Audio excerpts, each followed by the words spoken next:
Let's call this April 5th, 2021 Red River Newton Falls Council meeting to order. If you could turn all your devices off or set them to vibrate and stand for the pledge.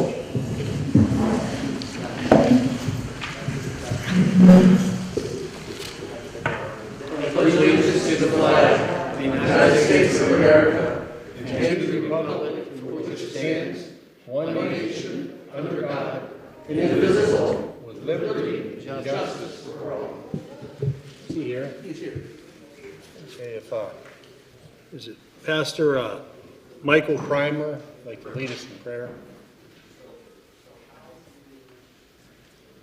Good evening, everyone. Dear Father, we ask, may every civil servant treat the rich or the poor, the young or the old, the educated and the uneducated, with dignity and fairness. May you guide them in all they do, that they listen and heed your words. May we make our community not only a better place to live, work, and enjoy, but a place known for its mercy and fairness. We ask that you lead at all times. In Jesus' name, amen. Amen. Amen. Amen. Amen. Amen. Okay. Okay, and with this being our first in-person meeting that we've had in quite some time, I would just urge individuals that we're polite and respectful to each other, depending on if you agree, disagree, or whatever, that we're respectful. Ms. King, if you want to call for the roll call. Alberini? Here. Splitzer? Here. Bariak? Here. Zimmerman? Here. Braymeyer? Here. Okay, do we have any special presentations? We do not, Mr. Mayor. Okay. Public comments, they're limited to agenda items. Give your name, your address, and you have 3 minutes. Okay, if anybody.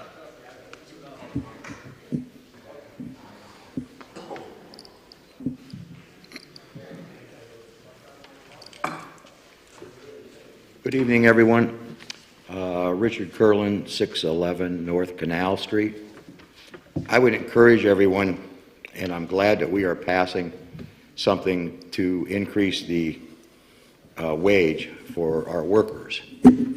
I personally, and I would encourage perhaps someone to make a motion and make that 10% rather than 2%.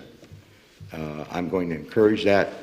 We have given out raises to a substantial lot of people, and it seems like these are the people who work every day.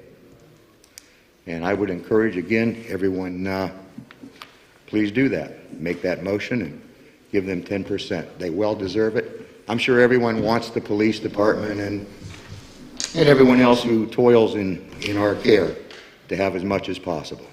Thank you. Thank you.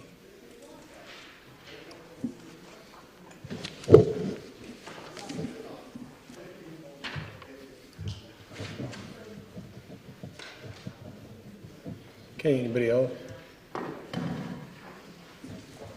Can we keep that down back there so we can hear what's going on up here?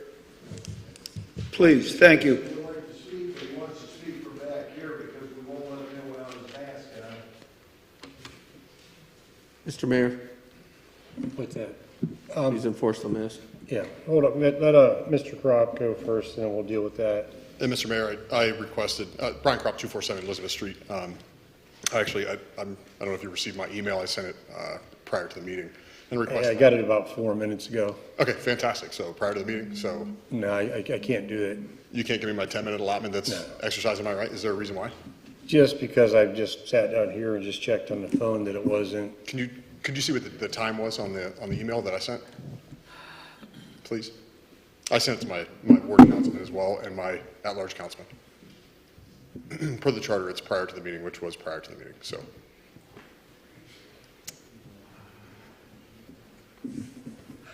Mr. Crop, could Yes, you sir. turn that microphone a little bit more towards you so that... More towards me? I thought that was, I'd be eating it if I put it any closer to my face. Is that better, John?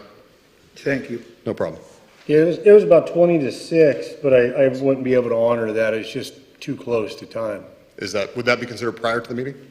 I mean, yeah, but I mean, So that's I what guess, the charter states very specifically, that prior to the meeting, and you gave me the right to, it's a right to exercise the ability to speak for an extended period of time on a specific agenda item. And since it was prior to the meeting, you granted this prior. So I mean, is there a precedence or a reason why I can't speak this time? just because it was so close to 6 o'clock. I mean. Was it prior to 6 o'clock? Yes, it was. Which is what this charter states. Charter states very specifically that prior to, as long as there's a request made prior to, I can exercise my right to speak for 10 minutes. Yeah, I have to disagree on that tonight, Can I ask on what grounds? just because it was too close to 6 o'clock. Was it prior to the meeting? It was, but your time is running. I'm sorry? Your time is running. My time is right, so of my 10 minutes, that's, No, you're 3 minutes. so you're not granting me the time even though you've just admitted on camera that I sent the email prior to, and my council members both received this email prior to the meeting, and I requested officially. I guess I won't waste my time arguing with you since, Mr. Mayor, could you get Mr. Kropp to place his mask on, please? I'm public speaking, per the governor's order, we're permitted to take our mask off for public speaking. That's what the governor's order states. Very specifically, the governor's order states that, and we're broadcasting. So as a somebody who's broadcast, you should know this, Dave, you broadcast regularly. I'm following the rules. You guys can't change the rules on the fly just because it's me. I know you like to change the rules just because it's me and it applies to me. I'm not going to eat up any more of my time. So what I wanted to talk about was the ordinance. Mr. Mayor, could you ask Mr. Kropp to place his mask on, please? 2020, I'm being interrupted. Point of Point of order. order. Point of order. What's the point of order? My point of order is, we have a chief of police. We don't need Mr. Lynch Thank weighing in on this. Thank you, sir. Mr. Mayor, may I continue? How much time do I have left? So I'd like to speak on ordinance 2021-03, which is about the raises. And I wanted to specifically Chief, speak. what's the ruling on the speaking? I don't know. I'm not the, every time I turn around, we've got 3 feet, 6 feet, 12 feet. I don't know. It's still up to the building administrator what they decide to do, because there's people in here that can be offended of the fact that he's not wearing masks. Masks are still mandated by the governor of this state. Absolutely. Mayor. The governor's order states while broadcasting or while Mayor. public speaking, you may take your mask off. I know the order inside and out. I've read it repeatedly. Are there rules or are there not rules? I don't understand. I just requested to speak for 10 minutes, and those are the rules, and now you're telling me I can't speak for 10 minutes. And now they're telling me I have to put a mask on, even though the rules state very clearly. Has anyone in here, anybody up here actually read the governor's order or our charter? Does anybody actually pay attention to the rules? That's why we're here. Okay, so the rules state I'm allowed to speak. We're broadcasting. We're actually broadcasting right now, which, again, per the governor's order, states very clearly that we can take a mask off while you're broadcasting. So I don't know. Mr. Chairman, when it's appropriate, I did have a brief comment on that. Well, that would, I think, explain that, Mr. Chairman. Mayor, Okay, hold on, listen. I haven't even had a chance to speak on what. I'm going to start Mr. Kropp's time over. He's going to get 3 minutes, but I want to get from the city manager what the rules are and what we're basing them on. Sure. Thank you, Mr. Chairman. Here, let's Every- I'll put my mask on, and that way you don't have to talk. You can just let me talk instead of you talking. I know you like to hear yourself talk. I'll talk. Sorry, you interrupt me, I'll just interrupt you. Okay, so 2021-03 is what I'm up here to talk about, even though you guys changed the rules and modified the rules at your own leisure, because it's me. And that's being partial, so we'll talk about that later. As far as the increase in wages, I agree with Mr. Curlin. I do believe that it's well past time for our employees to get a raise. But I actually have some numbers here as far as what came out with the agenda. And I just wanted to read off some of the increases, the percentage increase. This is to give our employees from a 1% increase to a 3% increase. So a 2% increase, 3% total. So our police chief just received a 16.9% increase. Our water plant director received a 23.6% increase. Our water distribution director received a 25.9% increase. Our wastewater director received a 23.7% increase. Our electric director received a 25.1% increase. Our street director received a 30.1% increase. Village manager received a 3.03 increase. That's according to the numbers that were sent out by the village clerk. This is what I have. So apparently the village clerk sent out inaccurate numbers. Is that what you're shaking your head about? I know you won't answer me. Okay, so moving on. Finance director received an 11.8% increase. And our village clerk, wait for this one, received a 52.8% increase. And we're going to haggle over a 2% increase for our village employees. Our village employees, who I've spoken to several of these village employees, who are actually, they're terrified of people, from what I've heard. They're scared to address us or bring it up their own because they're worried about losing their job or having things hung over their head. This is an insult. This is an absolute slap in the face and an insult to these village employees who work hard for our village and provide services for the village, and you guys are up here just throwing money around. How much more of our money are you going to spend? You love to spend money that's not yours. You love to spend money that's not yours. You should be ashamed of yourself. I've said this multiple times. I know most people, this is going to fall on deaf ears. It always does. But the people that are spending this money are paying for loyalty and paying for, you know, their head departments with taxpayer money. That's a disgusting thing to do. It's not your money to spend. It's not. It's our money. It's taxpayer money. And you're giving it out in a time right now when you don't even know what kind of revenue we're going to get in. We've had a year of a pandemic. We have no revenue coming in. We have no money coming in. And you're spending money like left and right. Giving away money that's not yours. You should be ashamed. You really should be ashamed. Give this money to our employees and stop giving it out to people, stop giving out these crazy increases to yourselves. Thank you. I yield the rest of my time that I should have had. Okay, do we have a mic that'll reach Mr. Stinson? Mr. Sinsky says he's loud, he'll stand back here. Okay. I agree with him that he's loud. Go ahead. So thank you all, thank you, Chief, Chief Stinson, 55 Street Arlington. Thank you guys for allowing me to speak. Again, my suggestions were to broadcast this and have a public forum, kind of like what we're doing. However, if, I was sitting in this building and I was asked to leave. Luckily, we were able to come to a conclusion here because there was no other way for me to voice my opinion. You can go pick up the groceries without having to do something. Mr. Croft is absolutely right. Technically, right now, while I'm on camera, while you guys are all on camera, you don't need to be wearing masks. That is clear as can be. Second point, how I got in the building, there are such things as exemptions that exist in the state per the government. Don't shake your head, there absolutely are. I have them. So, you're false. I don't know why the city administrator is allowing us to make up these rules, just like why he closed the building. This is a public building. We all pay taxes. I believe everyone pays taxes in here. This is our building. It is not your building. It is our building as we pay the taxes. So that's kind of what I wanted to say. Thank you guys for opening back up the building. It's a great first step, but I think we still have some work to do. And that's really all I wanted to say. So thank you guys very much. But I would like to get some clarity on the rules, because you can't have it one way and then the other way. And while you were speaking, or while Mr. Kropp was speaking, you were shaking your head no that you don't have to wear your mask. But there's broadcast video of you at basketball games broadcasting without your mask on. So which one is it? Don't know. But kind of seems like you're going both ways there. So thank you guys very much. Appreciate it. Have a great evening. Welcome.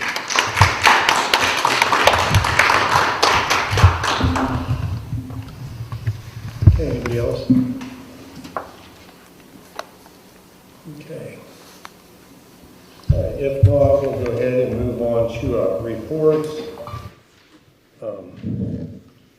Mr. Zimmerman, do you have anything for Ward 1? Yes, sir. I attended a brief fire board meeting on the 30th. So far in March, there's been 177 runs. Year to date, there's been 482, which puts them on pace for over 1,900 runs for the year, quite possibly end up over 2,000 for the year. So there is quite an increase. They're up for an increase over last year's runs even, which was pretty much an all-time high. They responded to 2 structure fires that are both under the investigation for arson. The one on Woodland Avenue was on the 9th, and I'm not sure the date of another one, but there was a bar fire in Warren that still is under investigation for arson. The rescue that was involved in the deer collision on February 7th is in for repair. There were some pictures on Facebook a little bit ago about the sidewalk on the corner of Ridge Road and Elizabeth Street. I forwarded the pictures on to Mr. Lynch. Mr. Bariak also told me that he spoke with a few people regarding this. I have subsequently found out a few things, but I'll yield to Mr. Bariak and let him explain to what he's found out in his talking to people and what can be done or what may be done. I participated in the river cleanup that was set up by Nick Holub last week, I believe, or a week or 2 weeks ago. It was a beautiful day to pull a lot of garbage out of the river and clean up the surrounding park. Just want to say thank you to Nick for getting this organized. Thank you to all the volunteers that gave up their time on a Saturday to be out there and help beautify the town, to clean up the river and to clean up the park. This past Saturday, my children participated in the Be the Newton Falls Garbage Challenge. This is what's explained by Mia Colosimo on the morning show last Friday, I believe. I encourage everyone to participate in this if they can. I believe she said there were 150 bags of garbage picked up last year. Want to shoot to get more than that this year. I want to say thank you to Mr. Brian Kropp here for cleaning up the Elizabeth Park. After he saw the pictures of my children ended up in there, they barely scratched the surface of what needed cleaned up in there, and he stepped up on Sunday and cleaned up a little bit further, and that I want to thank him for. Also, one last little shout out, I guess, to living in the ward, we have an artist, Mr. Art Ritter. He has a business out of his home, Art Ritter Creations, on the corner of Elizabeth and Artesian Streets. I encourage anyone to support him if they can. He'll also be at the Spring Peddler in Bay, so I encourage anyone to has the means and want to stop by and say hi to him. And that's all that I have. Okay, thank you. Mr. Boriak, do you have anything for Ward 2? The only thing is that I was working in Ward 1, and 4 ladies, lovely ladies, came up to me and about Mr. What's his name over there, Zimmerman. Had mentioned there's this bad sidewalk and they didn't want anybody to get hurt. I touched on it with Mr. Zimmerman, and I hope we can get this straightened out. Other than that, I don't have anything right now. Okay. Ms. Bletzer, do you have anything for Ward 3? Yes, Mayor, I do. I had a brief discussion with Mr. Stinson on March 18th about the Parks and Rec, and we still do have those 2 available positions open. I'm encouraging anyone from Ward 4 to represent, and Ward 1, it would be nice to have someone come from that ward as well on the Park and Recs Committee. And Mr. Stinson has informed me that he's taking a close look at the agenda that the Commerce Association has put out for the year. And then on March 19th, 20th, and 21st, I participated with a group of fellow citizens that were collecting signatures on the referendum petitions. And on March 30th, I was involved in a town hall call-in meeting with Congressman Tim Ryan. And that is all. All right, thank you. Okay, Ms. Braymeyer, do you have anything for Ward 4? Yes, we have a zoning meeting tomorrow at 6, and it is a Zoom meeting, and so if you're interested, you can call Mr. Lynch and they'll be able to get you on if you want to have anything to say about zoning. Thank you. Thank you. Mr. Alberini, do you have anything at large? Yes, thank you, Mr. Mayor. I just want to reiterate that we have the Lattes and Legislation event coming up next Monday, April 12th, 7:30 a.m. at Robbie Lee's. I would encourage all to be there in regards to the autonomous corridor and the Turnpike. I think the Tribune just did a great article on, give us a kind of a preview of what's going to take place in there. So I would encourage all the citizens, if you can make it, please do come. And it'll be very interesting and very informative. The second thing is I've been discussing with the city manager in proposing the idea of regionalization here in Newton Falls, not just with Newton Falls Village, but with Newton Township, with Bracefield Township. We've talked about it in our economic meetings the last several years. And for us to remain strong as a community, at some point in time, we have to come under one umbrella. I know some people are opposed to it, but the economic benefits outweigh, the personal interests that people do have. That's the wave of most communities that are taking place across the USA. If we are to compete in the global marketplace, we need to have unity in the community and everything come under one umbrella. And finally, and I'll address this and I'll move on quickly with this.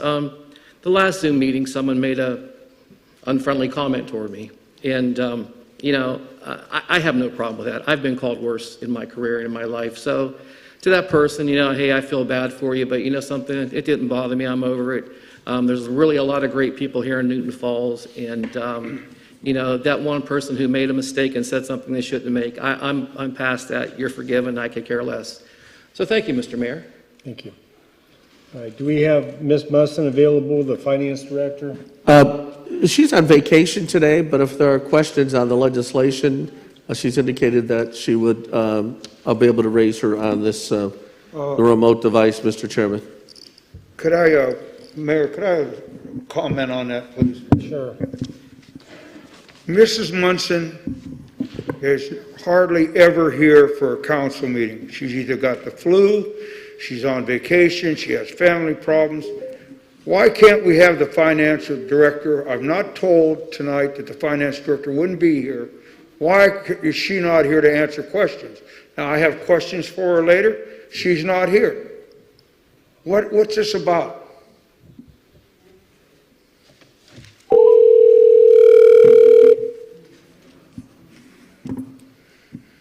Hello? Yes, Madam Finance Director, the Councilman Barrick has a question for you. No, I don't right now. Okay. We'll wait till the finance. She's on, John. She's on. I want to get moving through the meeting. I guess he does not have questions for you. Thank you, Mr. Chairman. Okay, does anybody have any questions or comments right now for the finance director? Yes, I do, Mr. Chairman, if I may. Okay, you have the floor. Ms. Munson, can you hear me okay? Anna, can you hear Mr. Albrini? I think we lost her. Ms. Musson, okay, hold on a minute. Technology issue?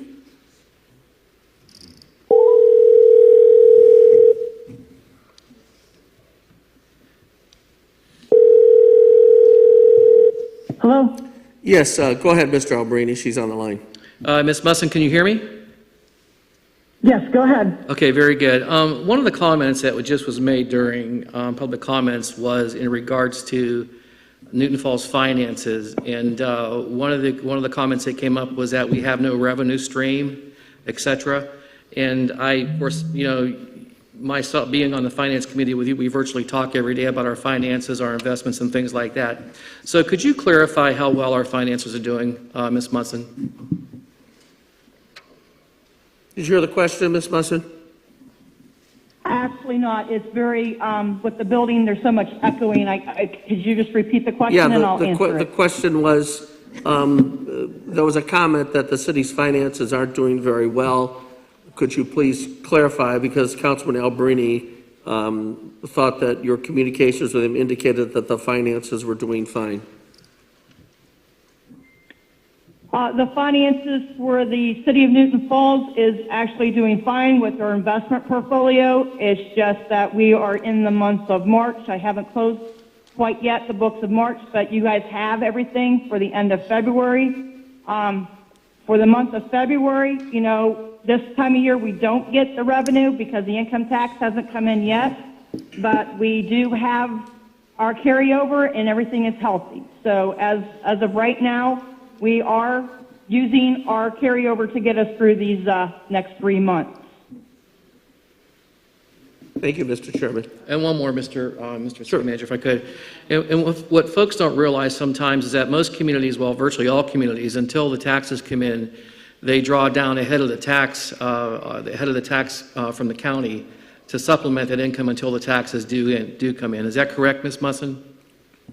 The question is, do you wait, are you anticipating being able to wait for the, in other words, you do draw down from other locations until the taxes come in around tax day?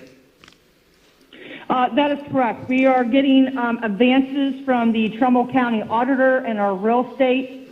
We are getting our local government tax. We are anticipating and receiving federal COVID money, more coming in. So right now, it's just with COVID right now, we don't know the entire financial impact, but basically we are getting revenue in. It's just not like the revenue we've had before the COVID, and there's just some delays with the revenue. For an example, our license plate taxes is just being delayed because the Bureau of Motor Vehicles offices are just not open yet. We know the revenue's coming, it's just delayed. Mr. Mayor, I'd like to be recognized, please. Okay, you have the floor, Ms. Spitzer. As I pointed out last meeting, there was $250,000 withdrawn from the Treasury Investment Board to meet an anticipated expenditure March 1st. When do you anticipate putting that $250,000 back into the Treasury Investment Board? Did you hear the question, Ms. Musson? That I did hear. My understanding is we did take a withdrawal of moving money from Bank A to Bank B to make the expenses because that's what we do every year this time of year. That's something that's not unusual, but we anticipate to get the money back into the Treasury Investment Board as soon as our income tax collections are in. Now, typically the income tax collection is due April the 15th, but the state of Ohio and the federal government has extended the IRS deadline. That is not until May the 17th. So we would anticipate June or July. In that time frame, the money will be going back to TIB.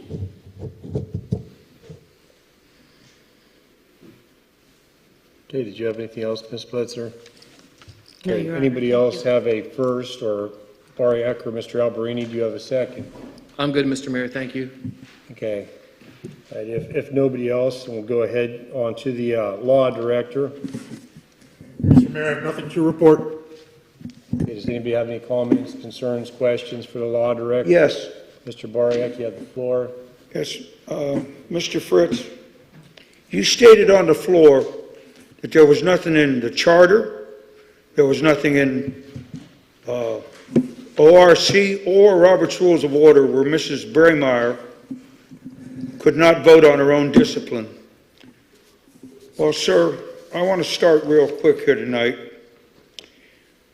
Under Rules of Conduct and Procedure 12103, counsel shall follow the Ohio Ethics Commission ethics policy, sir.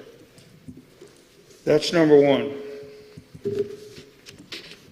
That's in the charter, sir. Okay, do you want to see it? No. Okay, number two. I've called the Ethics Commission. I talked to, let me see who the fellow was I talked to. I don't want to get his name wrong.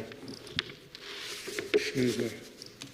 Mark Haney from the Ethics. And he was telling me, sir, that it is a direct conflict of interest for her to vote on anything. As a matter of fact, I'll read it, conflict of interest here. The second common conflict of interest, it involves public officials and employees taking official action or making decisions in matters that definitely and directly affect themselves, their family, and other business associates. That's one. Number two, this is from the Ohio Ethics. Are conflicts of interest illegal? Simply put, a public official has a conflict of interest when his or her ability to be an objective decision maker could be impaired by his or her own personal interest or the interests of family members or business associates. And number three, why is this part of the Ohio Ethics Law? As a result, the Ohio Ethics Law prohibits public officials or employees from participating in any way in actions or decisions that definitely and directly involve their own interests or those of their family and associates. Now, with that being said,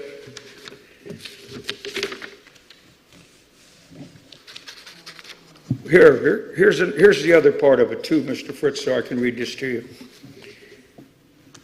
When someone in public services is confronted with a conflict of interest, he or she must completely abstain from making decisions about or influencing how the matter is resolved. Such absenteeism or recusal should include refraining from voting, discussing, reviewing, recommending, inspecting, investigating, taking any other action on the matter. Remember, public servants may not take any action in matters that definitely or directly affect themselves or their family members or their business associates. With that being said, I want to bring a couple things up here. Mr. Alberini has signed the ethics law, so have I and everybody else on this council, that we understand ethics and that we're to go by ethics. It's part of our charter. And in an interview, October 2018, Mr.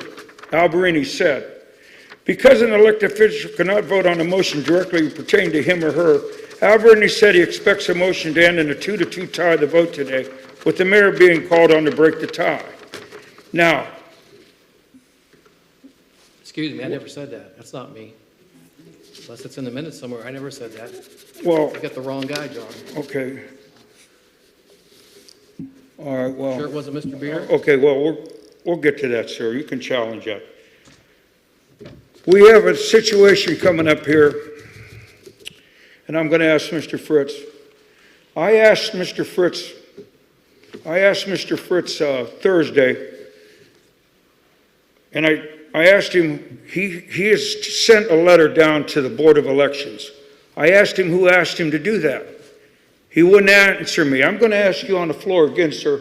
Who asked you to get involved in this recall procedure? Mr. Barak, you're entitled to your own opinion, but you're not entitled to your own facts.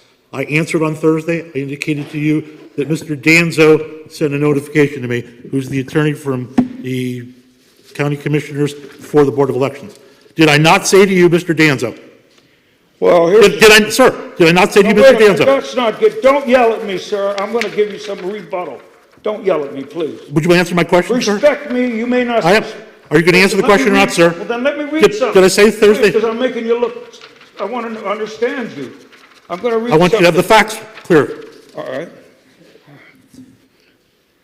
Okay. Can I read what I want to read? Did I not tell you Thursday? Mr. Danzo, here's a letter from Mr. Jason Toth. Good morning, Joe. As Bill Danzo is out of the office for the week, here's a letter from the prosecutor. I have reviewed your letter of March 29, 2021 to Stephanie Penrose and Bill relative to the recall petition and election concerning the 4th Ward council position. I have also reviewed Article 7, Section 4 of the Newton Falls Charter, which would change to a recall, which is in reference in your letter of March 29, 2021. In your letter of March 29, 2021, you have interpreted Article 7, Section 4 to mean that the Newton Falls Council has 90 days from the date of delivery of the recall petition to the council person to be recalled to set a date for such recall election. Further, it seems as your opinion that since Article 7, Section 4 of the Charter is silent as to the date of the recall election, Article 7, Section 1 of the Charter requires 705 ORC 70592 be followed. 705.92 provides pertinent part that a recall election must be held in the next primary general election occurring more than 90 days from the date of finding sufficiency of the petition. Upon reviewing Article 7, Section 4 of the Charter, it seems to me that aforementioned provision is subject to an alternative reasonable interpretation. Specifically, the reference provision may be construed to mean that a recall election shall be held as scheduled, fixed by council not more than 90 days from the date of the delivery of the recall petition to the council person to be recalled.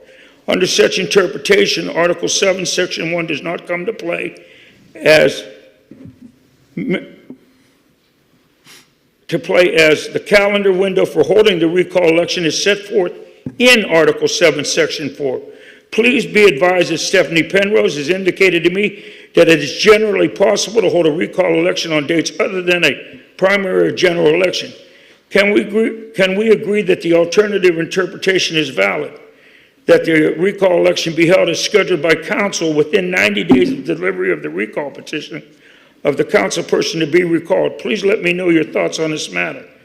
In addition to preceding considerations in your letter of March 29, 2021, do you mean that the council person is recalled is not eligible to fill the vacancy by a successful recall, or do you mean that the language in Article 7, Section 4 is different from the language of 705.92 and does not allow for a recall election to contain the name of the candidate to fill the vacancy? I ask this question because Article 3, Section 3 of the Charter, council vacancy is referred in Article 7, Section 4, sets forth a procedure for the council to fill a council vacancy. Please be advised at this time the Trumbull County election is reviewing signatures contained in the recall petition.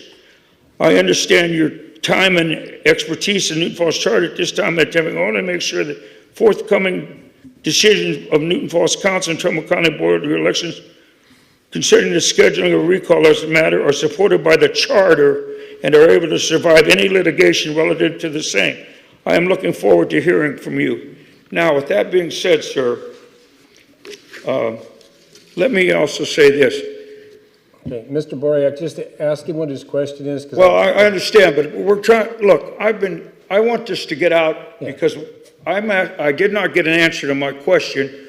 Who, Mr. Fritz, told you, or did you do it on your own, to go down to the election board and get involved in that? Who told you, sir? Okay. I'd love to answer, Mr. Mayor. Hold on.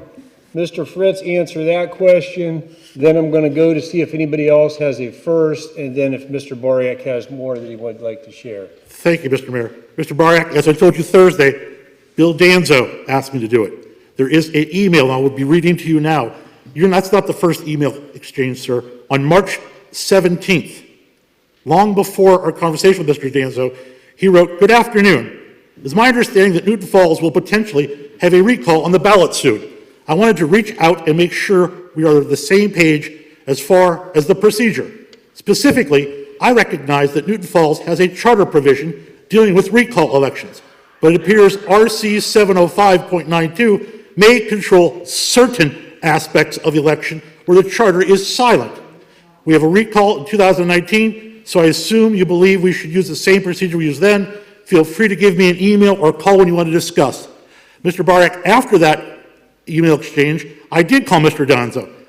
After I talked to Mr. Danzo, I wrote the letter that you just read to everyone.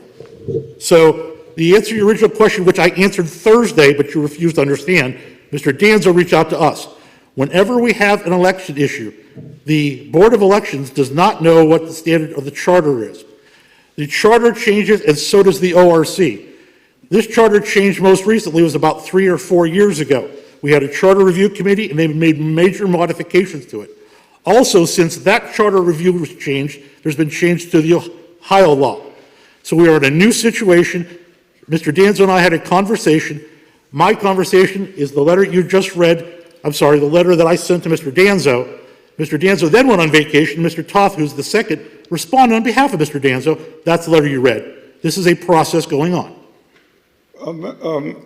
Mr. Fritz, you never said anything about the emails, and I would like to see those emails. But also, sir, I did say about the email, sir. Last Thursday, you asked me where I got, all right, well, why am I putting my nose in, why am I picking sides? No. I just answered. All right. No. Hold on, Mr. Boriak. Does somebody else have a first address, and then I'll give you a second address? Mr. Mayor, I'll just have a comment. I think the Tribune presented a great editorial on recalls here for the Village of Newton Falls. Yes, ma'am, oh no. You know, I don't think the citizens of Newton Falls want to be known as the recall capital of Ohio, and it's quickly becoming that. And with the recalls and things like that, because people disagree, it continues to further give us a black eye. So I asked my friend, Mr. Boriak, I'm not sure what the goal is here, what do we want to accomplish? I think Mr. Fritz has explained himself over and over and over and over and over. And Mr. Mayor, I think it's, time to move the meeting forward and maybe. Well, that's, what, everybody's going to get a chance to talk. No, I understand I'm glad that you feel that way, but I have a lot of questions in front of me too. There's a lot of things I could care less what the Tribune puts in. Sometimes recalls happen. Well, then, Mr. Mayor, you probably because the should people step in there and ask your questions before you have time to. I have the charter right here in front of me. The charter is our parameter, what we go by. It doesn't matter that somebody at one point, Mr. Fritz has already admitted one time that he's made a mistake in the past, changed on that. We're not going to make a mistake on this so that next year we can go and say I was wrong then. So, Mr. Alberini, did you have anything more on your first address? No, Mr. Mayor, I would encourage you, though, to take your allotted time and ask him your questions, okay? That's all. Somebody else have a first? Mayor, I'd like a Hold on. second address when I can. Yeah, does anybody have a, I do have a first. Ms. Spencer, you have the floor. Thank you, Mayor. I do have a copy of the Mr. Fritz letter that was sent to the Board of Elections on March 26th. It was received by the Board of Elections at 9:38 a.m. And in this letter, Mr. Fritz is trying to say that council should be setting the date for he is trying to say that council should be setting the date for the election and follow the Ohio Revised Code, when clearly, I also have here in front of me an updated version from 2019 from the charter.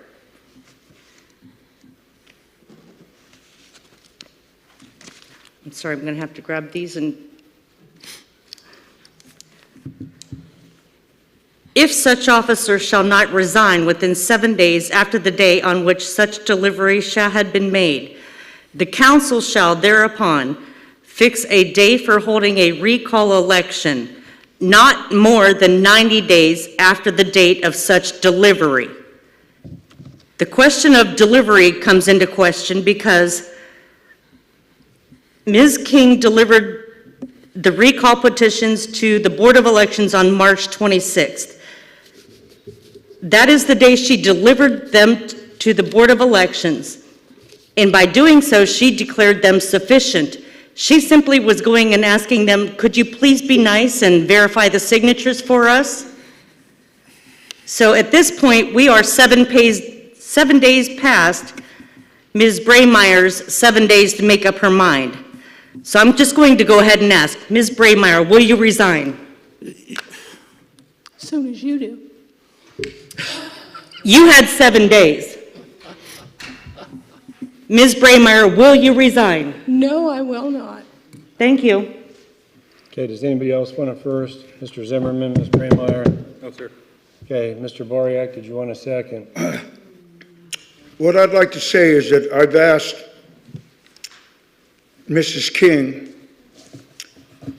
when were we to be notified, because in the charter it says promptly notified once the signatures are returned, and she went down Thursday at 12:30 or so and picked them up. I would say to Mrs. King, you had 20 days to research this, and if it was not sufficient, the people had 10 days to correct it.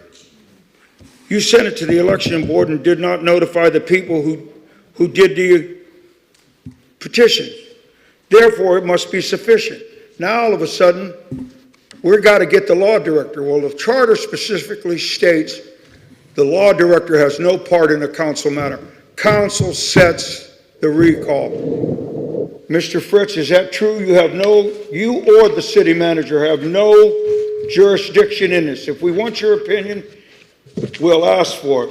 But That's incorrect, sir. Excuse me, is this not a council matter, sir? It's a council matter, correct? You can't pick an old charter from 2016. I'm going from 2018, which directly states. Now, if you want to go ahead and sue me, go ahead and sue me. But this council, its duty is to take care of this recall election, not yours or the city manager. Is that correct, Mr. Lynch? Excuse me, is that correct, Mr. Fritz? You're oversimplifying it, Mr. Bariak. I can't hear you, sir. You're oversimplifying it, sir. No, I'm not simplifying anything, sir. Mr. Bariak. I've asked you a question. Why did you just go down? I haven't seen emails. I wasn't told that by you. I'm not going to argue that on the floor. You say there's emails. Show me the emails. Show me the emails. That's all public record anyhow, sir. First of all, not everything that I have is public record. I want to make sure that's clear. There's attorney-client privilege attached to most of my emails. Second of all, your comment that is not part of my jurisdiction is entirely incorrect. As lawyer for the community, it is my job to represent the community on a whole. If you were to come and try to create a law that is certainly going to cause a problem where we're going to get sued and cost lots of money, it's my job to raise it to your attention. And that's what I will continue to do. Okay, all right, Mr. Fritz, that's your opinion. You've changed them a lot of times in the last few months anyhow, so you can have it. But numerous places are we instructed to obey ethics law. It's not in the charter. Why did you not tell us that it wasn't in there, sir? Why did you tell us it wasn't in the charter, sir? There was nothing in the charter when it specifically states 12103 says we are to go by the ethics laws of the state. You are misstating my words. If you go back to the minutes or the recording, I said that the charter does not specifically deal with this as being an ethics violation. I even said at that very meeting, I suggest that if people want to get an answer, they should take it to the ethics committee. I believe Mr. Mayor said we should do that. Yes, it does. So my advice remains true, sir. That Yes, is, I it cannot, does. may I finish, sir? My advice is not given to individual council members of their conflicts. I said it that day, and I'll say it again. If you have an issue or someone has an issue, they need to file with the Ethics Commission. As an individual council member, you signed that piece of paper that indicated you read the charter, I'm sorry, the conflict rules, and you will abide by them. That's between you and the Ohio Ethics Commission. That's not with the city. When did council instruct you to get involved in this then, sir? Again, I don't have to be instructed. If they instructed you, why wasn't I notified? Who? Come on now, Mr. This is getting wild. If I may answer, Mr. Bark, you obviously don't understand what my job is. If council asked you to get involved in it, you weren't asked to get involved in this, were you, sir? You didn't answer my question. I did answer your question, sir. Okay, let me move forward here. Do we have anybody else want a second?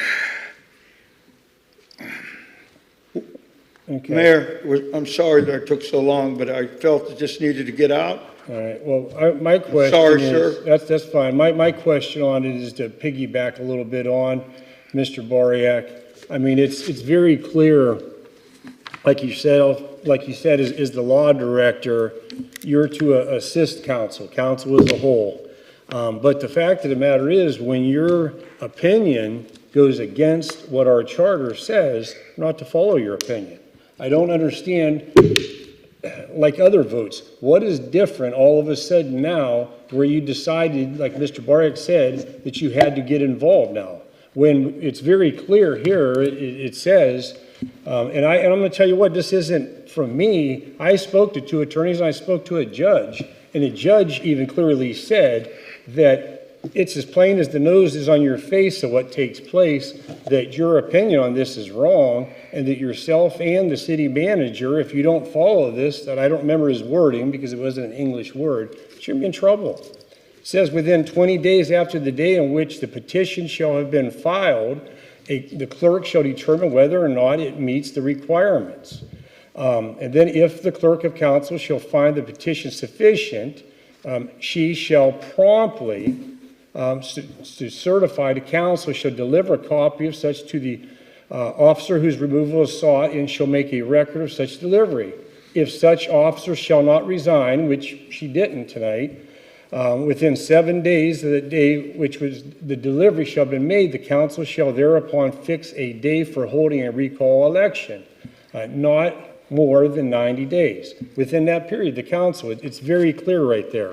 I mean, your peers say it's very clear. I don't understand what it is that you see, why it is, and I ask this question along with it. And when it comes to Newton Falls government, why do things change from year to year? I mean, if this is done now, why is it something, this isn't our first recall. You know, why do we all of a sudden, you had to get involved? You follow this, and the petitions were turned in, they were looked at, they were verified by Ms. King, the number, they were verified signatures by the Board of Election, they came back. Council should have been notified Thursday afternoon or today, and we should be moving forward, and they should tonight be setting a date. I'll make that motion, sir. All right, but they should be setting a date for the people of the community to vote. And like Mr. Alberini said, and I agree with him, we shouldn't be known as the recall community, but that's up to the community to say. If we're not doing our jobs, if I'm not doing my job, you know, I'd have a recall sign in my own front yard, recall Klein. And you guys vote, and if I'm doing wrong, but for Pete's sakes, you know, I'm really getting tired, and I'm going to tell you what, if this isn't followed, you're right, I will be talking to the ethics committee. I have their phone number right here. I've done a lot of phone calls, done a lot of research behind the scenes. We're going to do things right. I don't.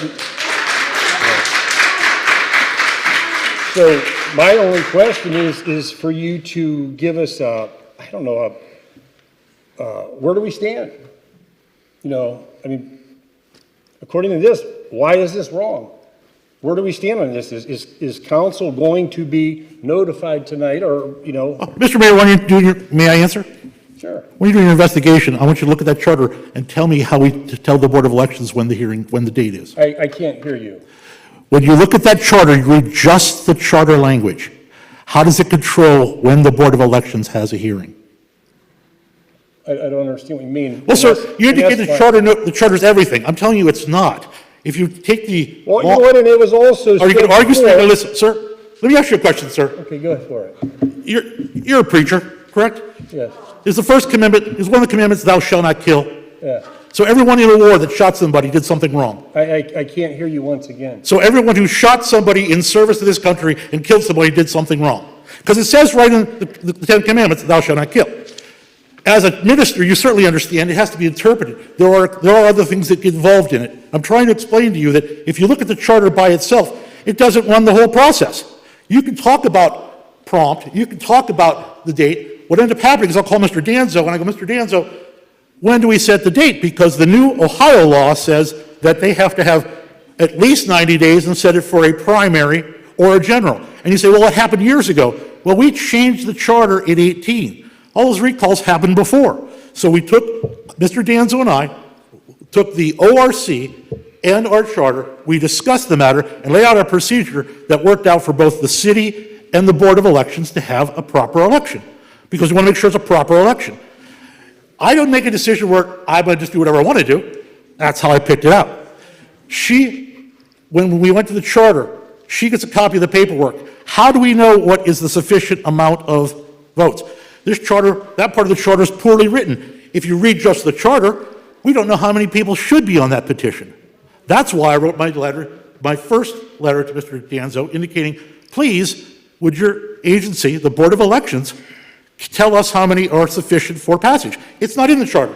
You can read this 100 more times. It's not going to have that procedure in there. So we got to figure out a procedure and make it exist. If you do it... It says 51% right there. Of what? How many? I mean, there were more people that signed than there were even people... 51% of how many, sir? Huh? Who's in charge of taking care of those signatures and voting the election? That is the sole jurisdiction of the Board of Elections. Our charter didn't... Well, I'm going to tell you what, the Board of Elections, if they were in support of what you're talking about, they wouldn't have two dates already set where they're saying we'll use these as the days for the election. I mean, there might be changes to it, but none of them affect what is right here. I mean, it sounds to me like we're clawing and we're scratching, we're trying to find a way not to follow it. What two dates do they have? So they have the primary election no, and the general election. Primary and they're not general. And I believe it was you that said it before, if the people that direct or built the charter, if they meant for it to be on the primary, the general election, they would have put it in there. I understand, but it doesn't order the Board of Elections to do anything. So I told Mr. Danzo, you have to have an election on May 2nd or June 43rd.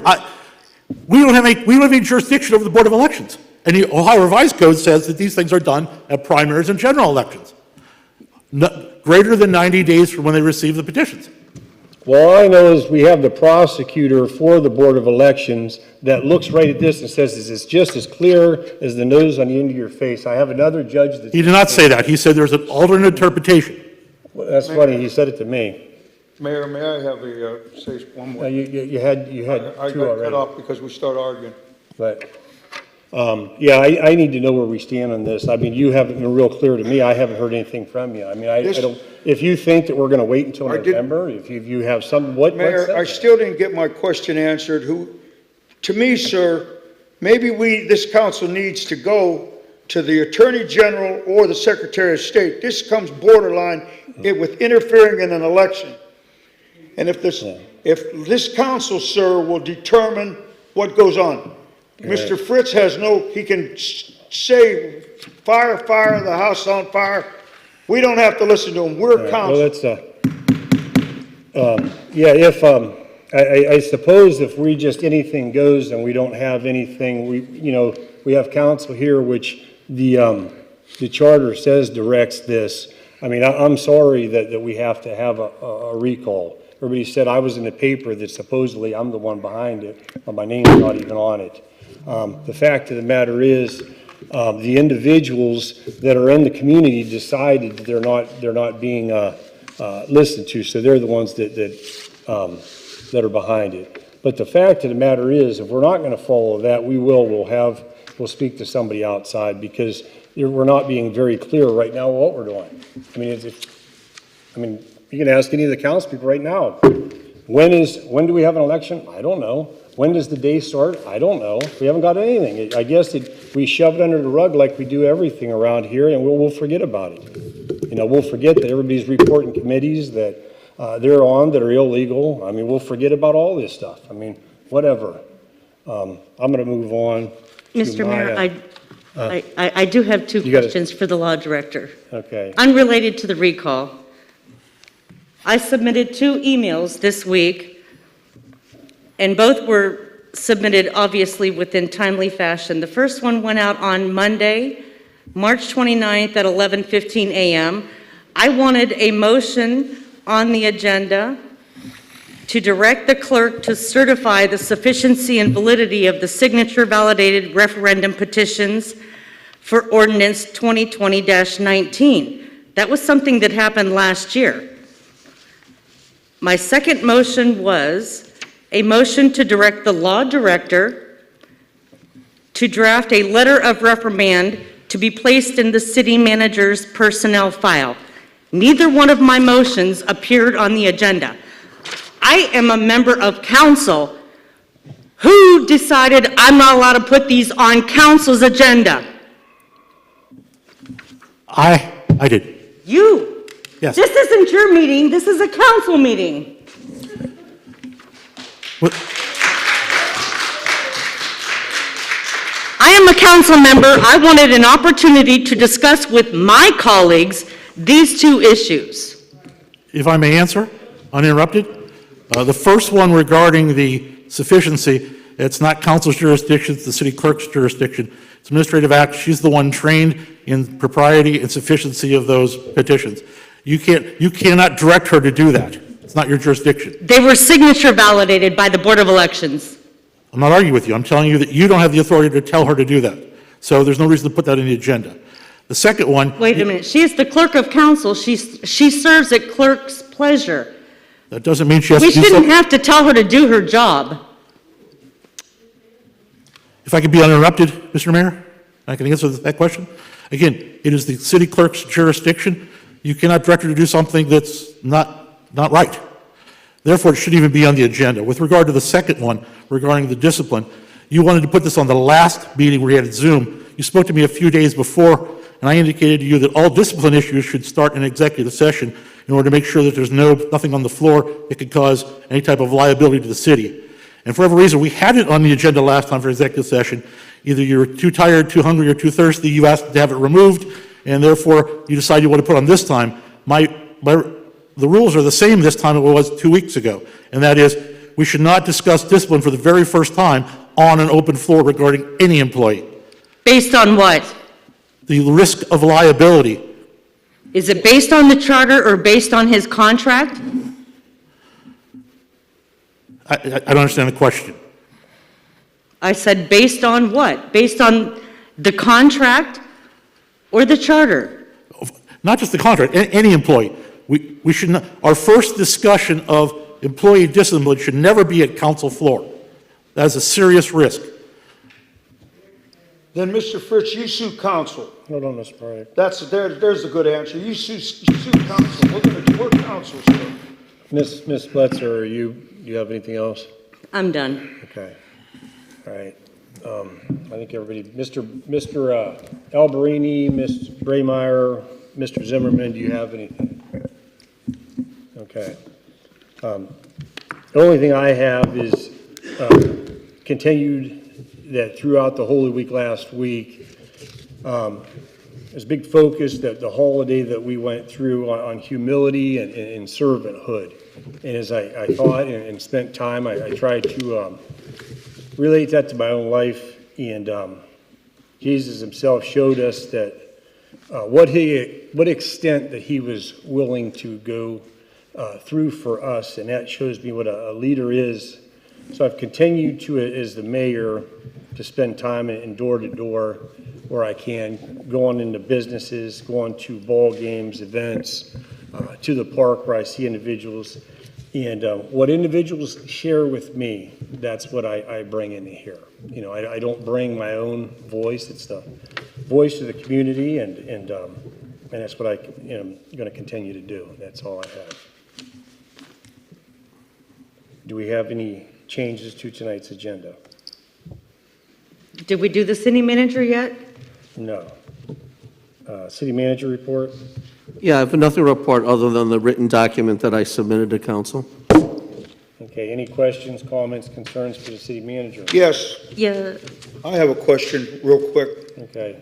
This latte that's going on, who's paying for it, sir? Who's paying for the latte at Robbie Lee's? My understanding is Mr. Alberini is the sponsor. Oh, Mr. Alberini's a sponsor? Yes. I asked you if you wanted to sponsor, John. No, you didn't ask me anything. We don't talk that I much, asked you on sir. council floor. Is that a conflict of interest? No. Well, you're promoting yourself on the floor, sir. No. Is this my report Yeah, or Mr. yeah, Alberini's yeah, report? Is the Not city sure. paying anything for this, Mr. Lynch? I'm sorry, Mr. Chairman, I didn't know whether I was recognizing Is the that. city paying for anything? Answer the question, Mr. Lynch. Mr. Lynch, you have the floor. Is the city paying anything towards? Yeah, the city will pay for employees that want to attend. Okay. Any city employee that wants to attend, the city will pay the ticket, which is what we did last year and the previous year as well. Okay, do you have anything else, Mr. Boria? No, not right this second. I may want a second address. Okay, does anybody else have any questions, comments, concerns for the city manager? I do, Mayor, please. Ms. Bletzer, you have the floor. Yes, on the city manager's report, it says that you met with IT companies, Perigree and Grancus? Could you explain those to us, please? Sure. Let me find that report here for a minute. Perigee is the telephone company regarding some of these issues we've been having with the telephone. As you know, some of the outgoing and ingoing phone numbers have been changing based on the way they made the move over to the new location. Granicus is a consulting firm who wanted to have, and I have been talking to them about the effect of the recent stimulus that was passed in Washington, the $1.9 trillion stimulus impact. And they're a consulting firm. We don't have a contract with them. We haven't paid them anything. But they're going around the state of Ohio offering free consultations with communities to keep them informed as it relates to the last stimulus. That's the Granicus one, Councilwoman Spletzer.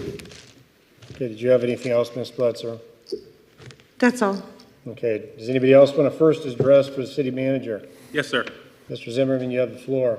Mr. City Manager, can you please explain, here you say you had a pre-construction meeting on the Washington Avenue storm sewer improvements. Can you please give us a brief explanation on how that went and how things are progressing? Yeah, a pre-construction meeting is when you have a sit-down with the winning contractor.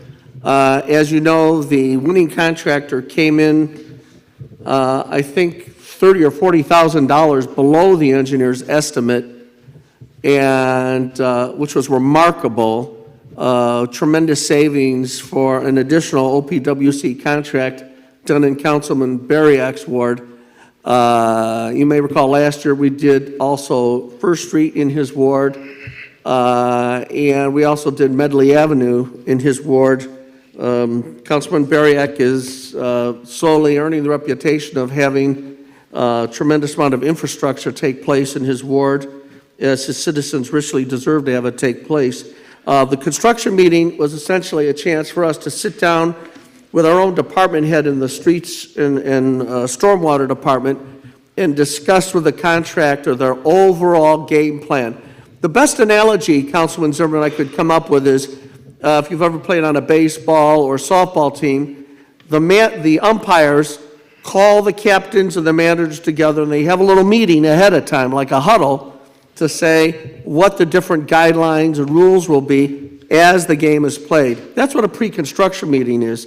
We always want to have those meetings, and we can't anticipate everything, but we want to make sure that traffic control is appropriate, that certain safety measures are appropriate, and that we answer certain questions that the contractor has with us. Unfortunately, every single contract doesn't cover absolutely every single contingency, and Councilman Barrick and I have been talking a lot about, for example, that Medley Avenue project, where you called me and the riser on the manhole was producing the emanation of some various materials, so we had to have a discussion with the contractor. That was mostly into the contract, but these pre-construction meetings really help us avoid problems during the course of the contract. The last thing you want to do is have a contractor that shows up and says, okay, I'm here, we're going to start today. There's quite a bit of planning involved, and that's really what it was out. It was more of a planning session than anything else. Thank you, sir. Anything else, Mr. Zimmerman? I'd like to direct, do I get a second address? Okay, let me see if Mr. Alberini or Ms. Braymeyer have anything. Ms. Braymeyer? No. Mr. Alberini? No, Mr. Mayor. Okay, you want a second, Mr. Boriak? Mr. Lynch, for 10, 12 months, all I heard is we were getting grants.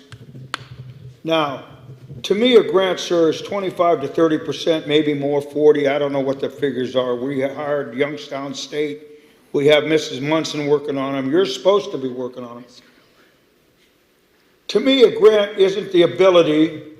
You didn't come to council and said, hey, I'm getting you a no-interest loan, but we got to pay all the money back. That's not a grant to me, sir. That's a no-interest loan. That is not a true grant. But you sold it as a grant. Now, with Medley Street, there may, and you just didn't said it if I didn't hear you right, there may be more work that needs to be done over there, right, sir? We've No, been sir, over there. not correct. Other than, that's already paid for. Do we have the money to do it, sir? Yes, sir. Oh, okay. It's within the existing contract to Okay. make those repairs. Okay, anything else, Mr. Boriak? Well, that's why I was waiting for the finance director, because the last meeting, she deferred to the city manager, sir, about money was encumbered and we only had 180,000 in the sewer. Excuse me, I don't want to give exact figures, but 100 and some thousand that was encumbered. We're almost broke. What are we going to do? Or Mr. Lynch, are we going to raise the sewer rates, or are we going to take the money that council is supposed to direct where it goes and help bolster up the sewer so we don't have to raise it 10%? What are we going to do? What would you like to do on that, sir, with it? If you had with the money, what would you like to do, sir? What would your recommendation Are you talking about the COVID money? What would your recommendation be to council, sir, on that? Are you talking about the COVID money? What was that? Are you asking what to do with the new stimulus money? Is that what you're asking? You said the money from the sale, sir, of the electric company Oh, the AMT, would be okay. directed. I've asked 4 times on the floor. Sure. You said it would be directed, council would direct that. Right. And I understand it. But what would you like to see happen with that money, sir? Well, I hate to count our chickens before they hatch, so I would certainly just defer to council. I think that dealing with the rates would be the best way. I'd like to reduce the rates. That would be my preferred method. Okay, is that it, Mr. Boriak? Thank you. Okay, does somebody, Ms. Pletzer, you want a second? Mr. Zimmerman, you want a second? No, sir. Okay, if nothing else, then we'll move on to changes to the agenda. Is there any changes to the agenda tonight? I don't believe so. All right, approval of previous minutes. Do we have a motion to approve the March 15th, 2021 regular meeting minutes? So moved. Who is that? Me. Okay, do we have a second? Seconded. Okay. Roll. Spitzer.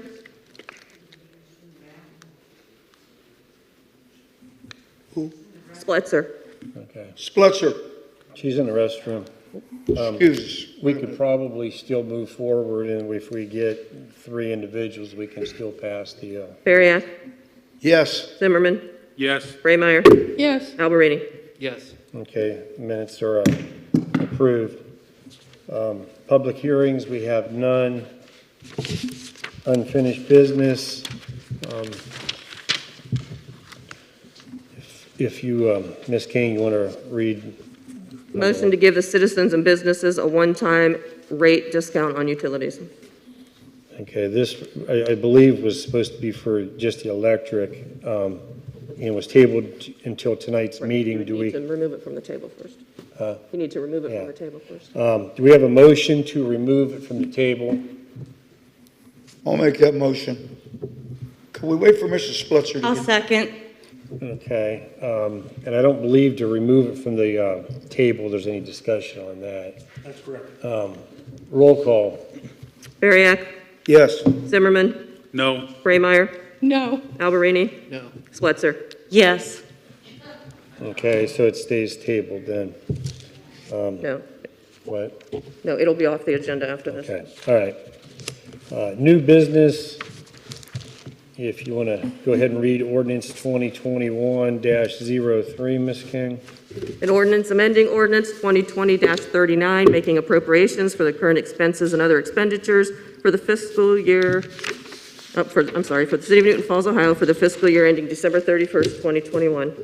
Okay, do we have a motion? So moved. Okay, do we have a second? Seconded.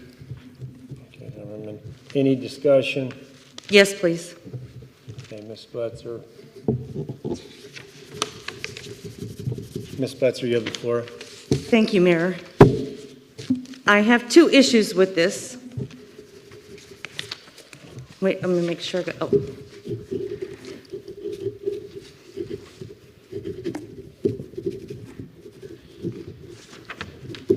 The first is that I see that the city manager is the sponsor of this legislation, and the city manager is not a legislator. Clearly, it says in the charter that he can suggest to council items that he feels that would be favorable. I would encourage him to suggest to council and not just go ahead and write the legislation itself. Something else I would like to discuss is that Ordinance 2020-39 is something that Mr. Waddell voted on while he was sitting in my seat. Therefore, it is part of my lawsuit, which is an active, ongoing lawsuit. That number is 2020-TR-00090. I don't see how we can amend something that is involved in an active lawsuit. I would love to give the employees a 5 or 10% raise because they deserve it, but I just don't see that we can change something that is currently involved in an active lawsuit. All right, Mr. Lynch, would you like to address A and Mr. Fritz B? Yeah, Mr. Chairman, I defer to the law director on both A and B.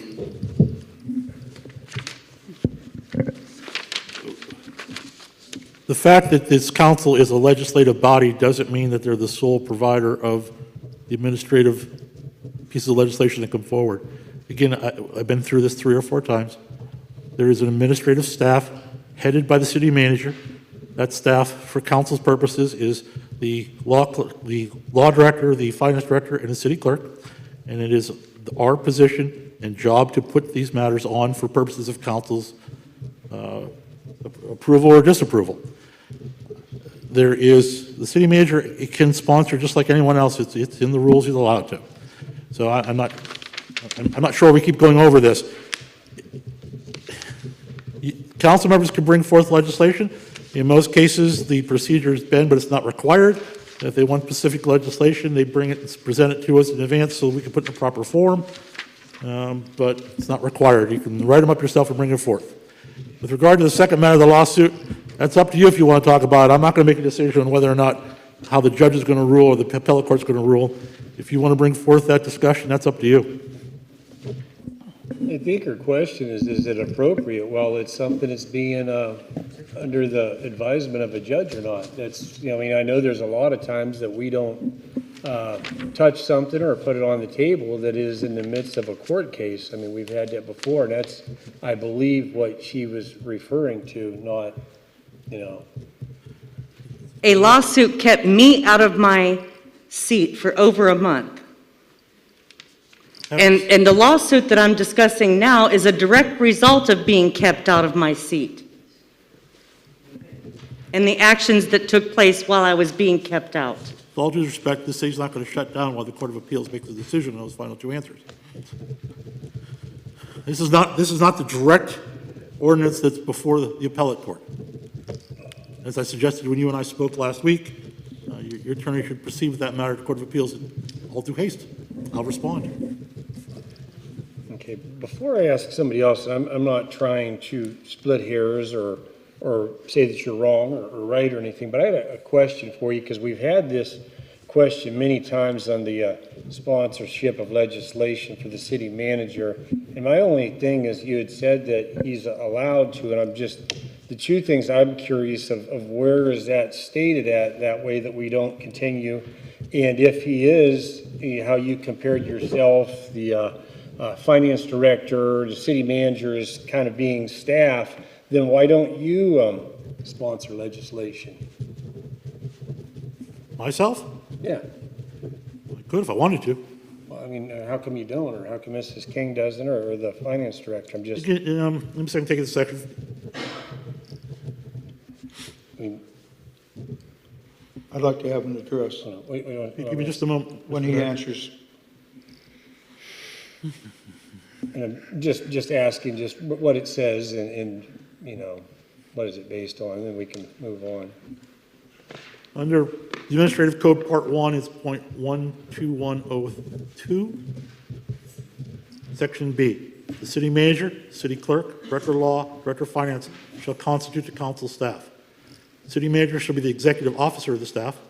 The city manager, with the help of the staff, the mayor and council, shall prepare the agenda for each regular and special council meeting together with necessary documentation.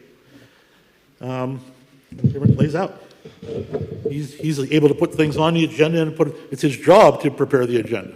Yeah, but I don't really believe that it says there that he can legislate, that it says to help, to basically to take what Ms. Spletzer has given him to put on the agenda, what Mr. Zimmerman has given him, and that's the question. I mean, I'm not saying you're wrong or right. I'm not a law director. I'm just. Mr. Mayor, we've had this problem before. There's nothing in the charter about sponsorship except the section that says if you're the sponsor, you have the first person that has the right to speak on it if you're the sponsor. Now, there's no other rules within the council rules or the charter that deal with sponsorship of the legislation. Sir, and I believe the act of legislation is not putting that on the floor. The act of legislation is voting on it. Okay. Does somebody else have a question on this? Mr. Barria? I went to the law director a week ago. I wanted him to help me craft some legislation to make sure we could tweak it. And he did say that we would go to the planning and zoning, and I agreed with that. But I wanted the legislation submitted. He knew what I wanted, and I'm all for that. But look, we've asked for a year and a half to have a civil service test for the police officer. We pick and choose what we want. We pick and choose when we want to go by the charter, and then we pick and choose when we don't want to go by the charter. Mr. Boriak? I mean, I'm sorry, but you know what I mean? Hold on for a second. I was kind of reading, so I wasn't completely paying attention to what you're saying, but we are kind of off topic on that. Oh, I'm sorry. Okay. Well, I have a question for the city manager, though, about this topic. Okay. Sir, have we finished? I see the $25 an hour for the economic development director. Have you filled that position, Mr. Lynch? That being a question which is, of course, right on point related to this ordinance, the answer is no. You have not filled it? That's correct. I have not filled it. Do you feel that you'll have to come back to council on that to since it's creating a new department, position? Do I feel that way? Council already passed a creation of that position. Budget, the money's in there, sir, but you understand, you always say the money's in there. Yeah, no, I mean, that's specifically designated in the pay ordinance for the creation of that position. The way that budget was handled, it was like 2 or 3 days and then an emergency passage and that, sir, I'm sorry, it slipped by me. And one thing was on 418, the page of 419 or 417, the last page, and I couldn't find it, and you said, well, it's on the last page. So. Mr. Mayor, with all due respect, can we call the vote, sir? No, I mean, you might have something else on this, you know, so we'll do so. Does anybody else have any discussion on this? Okay. I would like to say one thing, Mayor. All right, That economic development. Hold on, let me see if anybody has a first yet. Anybody that hasn't spoke have a first? Sorry. Okay. If not, that's all right. Ms. Fletcher, take your second. The economic development position has not been properly created according to the stipulations in the charter. Just because you throw something in a budget, it doesn't create a position. The charter does give us guidelines on how to add staff and add departments. The economic development position has not been properly created according to the charter. Okay, is that all you have, Ms. Blitzer? Yes, Your Honor. And then before I call for a roll, I'm curious of that position there. Why do we even need it? I mean, Mr. Lynch. Mr. Chairman, the economic development position is not on the agenda today. There's a 3% increase across the board legislation for all our employees. That position hasn't been filled yet, so that person's not going to get that.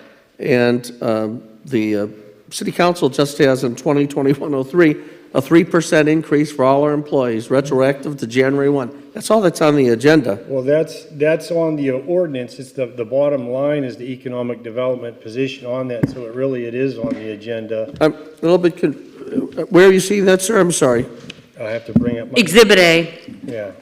Oh, you're talking about the original ordinance that was attached?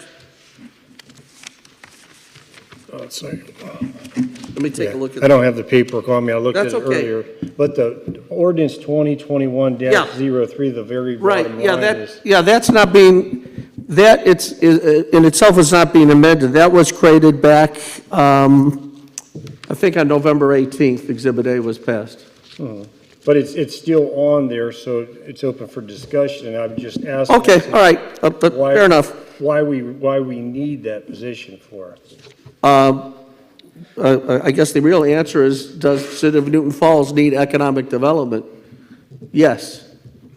But It was not created November 18th. Yeah, and, well, that's your job, Mr. Lynch. I mean, we don't need to. Right, create. I understand that. There are a number of things that I have to make sure that I supervise.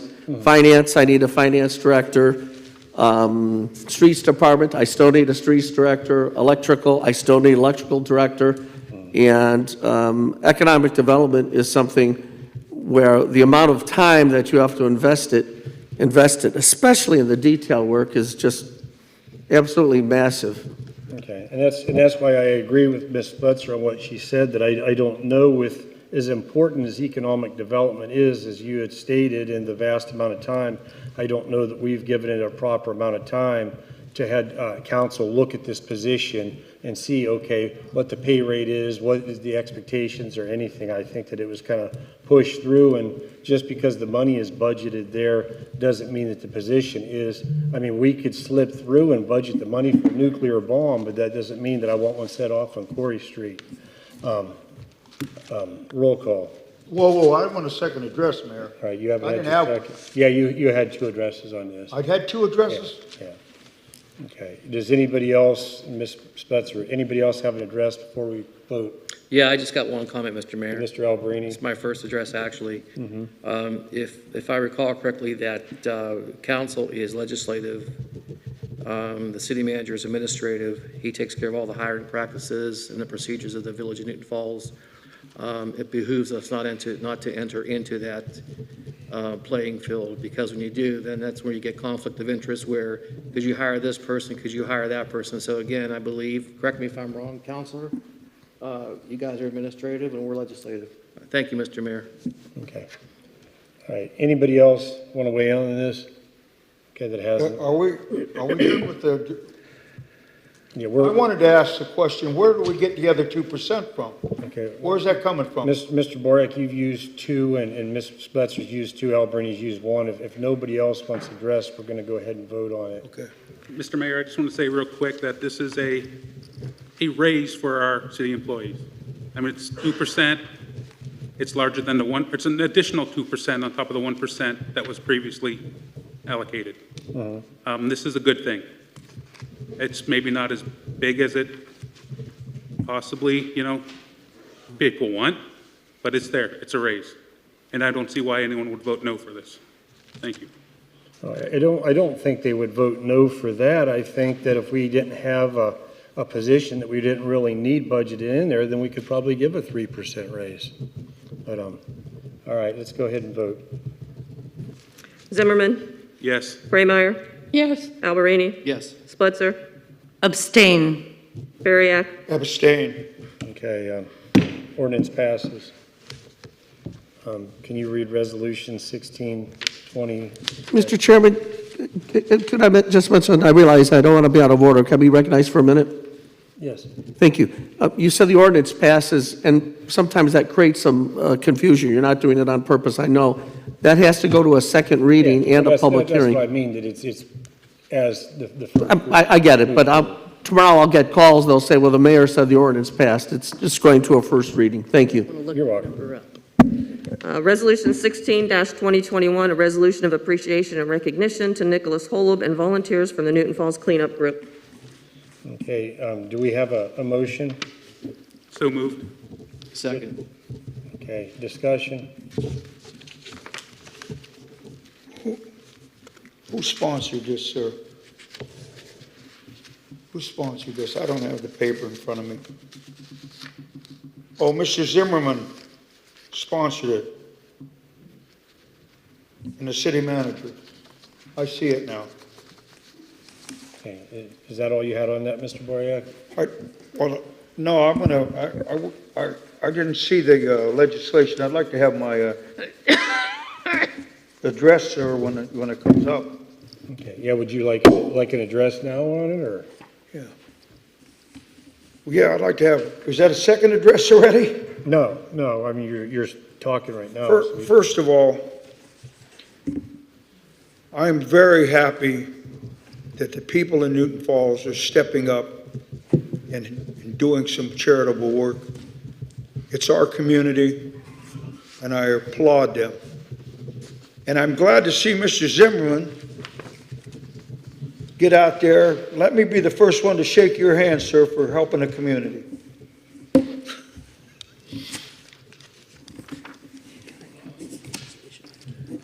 But no, I'm glad he was out there helping out. That's sad, John, that's sad.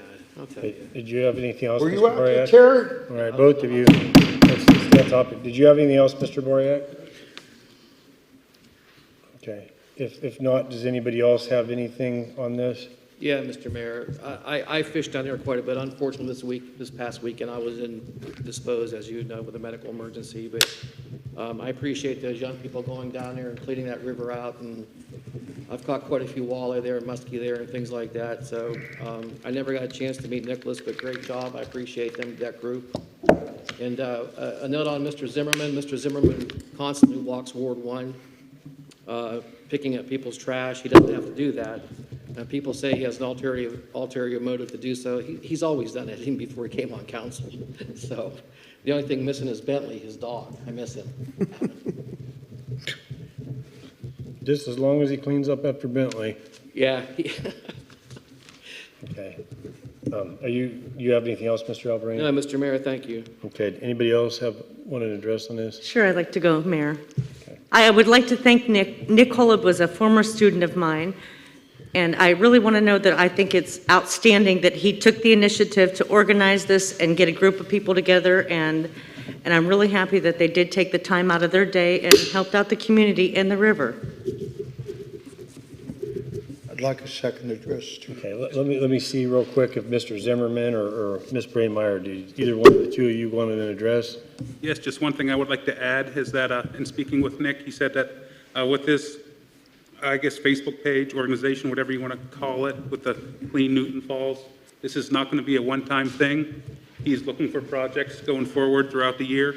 I believe he said, I mean, don't quote me on this, but I believe they're looking for the last Saturday of every month going forward, weather permitting, to do some sort of cleanup project around the town. So this is going to be an ongoing thing, and for this I commend him for. Thank you. Okay, did you have anything, Ms. Braymire? No. Okay, who had the, wanted a second? Mr. Boriak? Okay, you have. You know, Mr. Zimmerman, I'm glad you had a change of heart. Christmas time, you abstained from giving the people that helped put a very nice Christmas thing together, fed people, families that were hurting, helped money out, and you abstained from voting and giving somebody thanks. I'm glad you had a change of heart now, sir.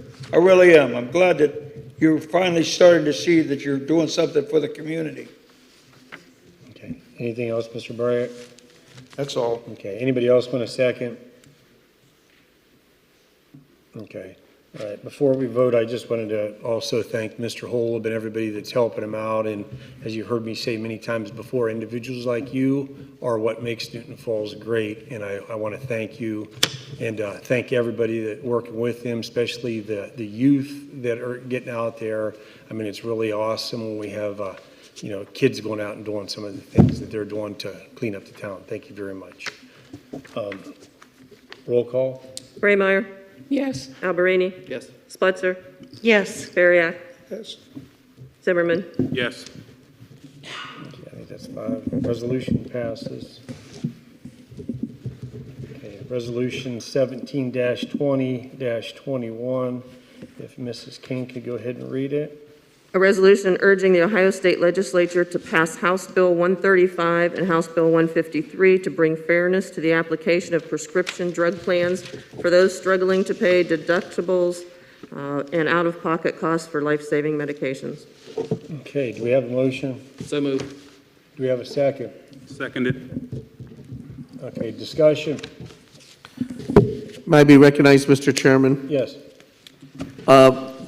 This legislation is really the brainchild of Counsel Zimmerman and myself, who were quite moved by an extensive email that all the members of council, the mayor, received from Brenda Persino.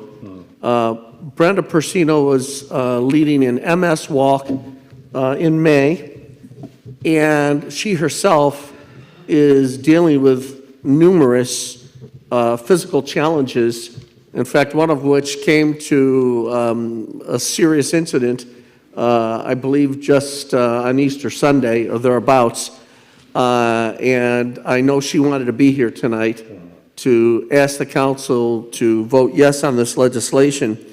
This is merely a resolution that will go down to Columbus, urging the passage of House Bill 135 and 153, which are designed to allow the criteria for what a person contributes in terms of whether or not they're eligible to receive discounts and proper funding for their medication.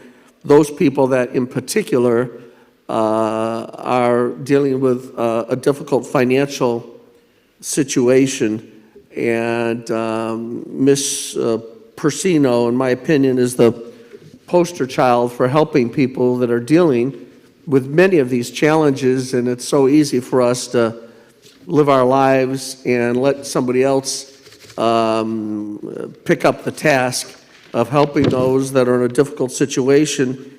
And despite the challenges that she has, she is playing a role in convincing the state legislature to pass House Bill 135 and House Bill 153. And when Councilman Zimmerman and I saw her email, the immediate reaction was to see what could we get this council to do. And Mr. Chairman, this time I'd like to defer to the Ward 1 Councilman, Mr. Zimmerman, who has really formed a kind of a rapport with Ms. Persino, and has really ingratiated himself into her expression of these concerns that she has. So I'd like to defer for the rest of the comments to Councilman Zimmerman, if I can, Mr. Mayor. Yeah. Thank you, Mr. Lynch. Just with speaking with Ms. Persino the past week or so regarding this, I just regret that she's not here tonight to see this coming to fruition. It is with her, she has expressed that she would like to see us as council come together and urge this forward. This is not only just for her, but this is for other people that need help with medications and with the sharing as far as insurance goes with these two different legislations. So I urge everyone to pass this on her urging tonight. Just this resolution that try to get these passed. Thank you. Okay. Would anybody else like an address? No? All right, if not, we'll go ahead and call for a roll call. Alberini? Yes. Spletzer? Yes. Bariak? Yes. Zimmerman? Yes. Braymire? Yes. Okay, passes. All right, I believe that's it on new business. Public comments, open to any topic, name, address, and you have 3 minutes.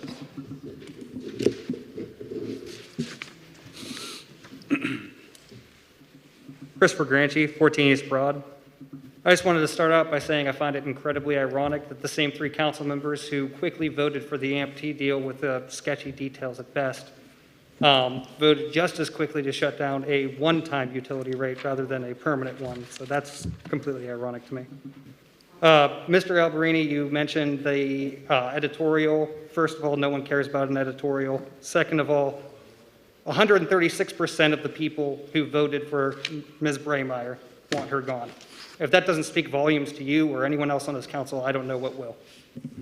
That's all I have for this meeting.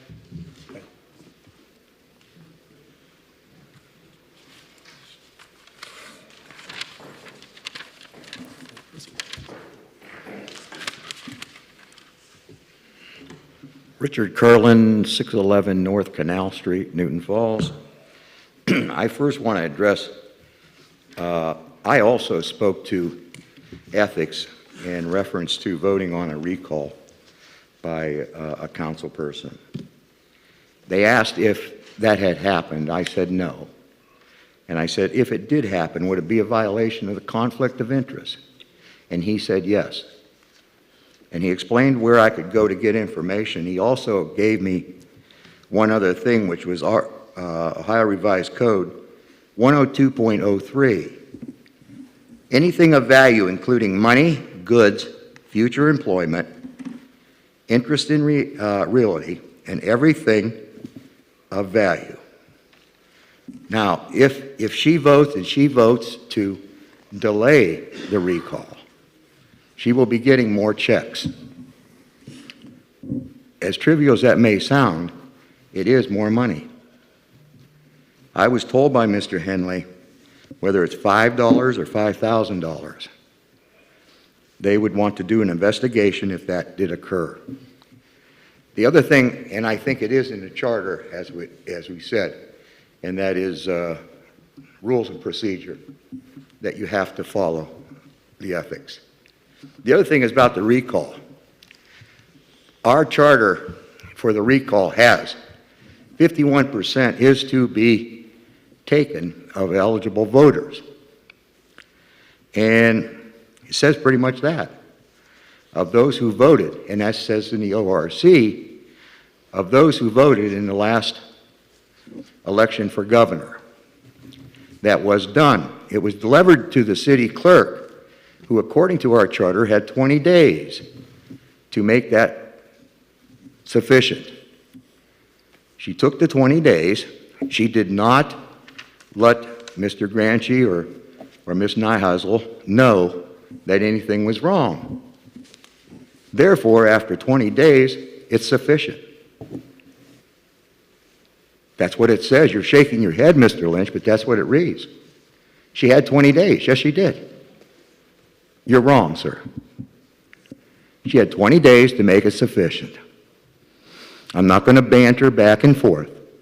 We had 10 days, not we, Mr. Granchi and Ms. Nyheisel, if anything was wrong. The 20 days was taken. That's just reality.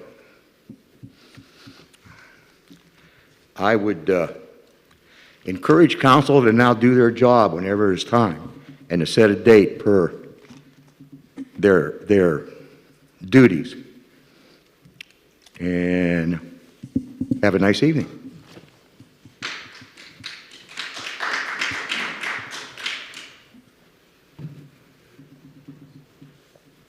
Hello, Tom Colosimo, 4196 Carson Salt Springs Road. I'm here to speak on behalf of the Commerce Association. I'm Vice President, and I wanted to let everybody know on May 8th from 10 to 4, we are having the Spring Peddler. We are asking for more vendors to sign up, and you can sign up on the Commerce website. We're looking for crafters, food vendors, artisans, anybody that'd like to come set up and try this first event that we're going to have. Also, I would like to speak about the bias that's going on here tonight.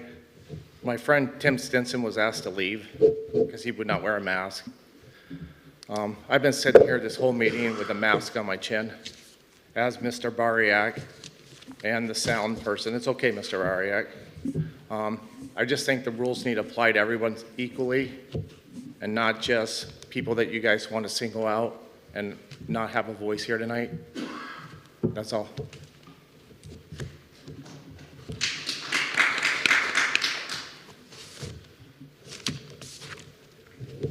Julie Lemon, 2750 Eastover Road. Mr. Alberini, I have a question for you. You brought up how coming under an umbrella as Braceville Township, Newton Township, and Newton Falls all together, how would that benefit everybody? Can you give some actual examples? I can't answer that. Council rules. That's not my rules, it's council rules. I can't respond. Okay, then don't put the cart before the horse. Second, Tessa, I want to piggyback off of you. I am going to say that I was harassed by Mr. Lynch. I have the audio, and I have a question, and everybody in this row and that row has the email of a phone number that he said I gave Miss King. I have the audio where he changes the story. Mr. Mayor, can I interject just for a minute? Hold on 1 second, sir. What's her address? Where does she live at? It doesn't matter. It don't matter.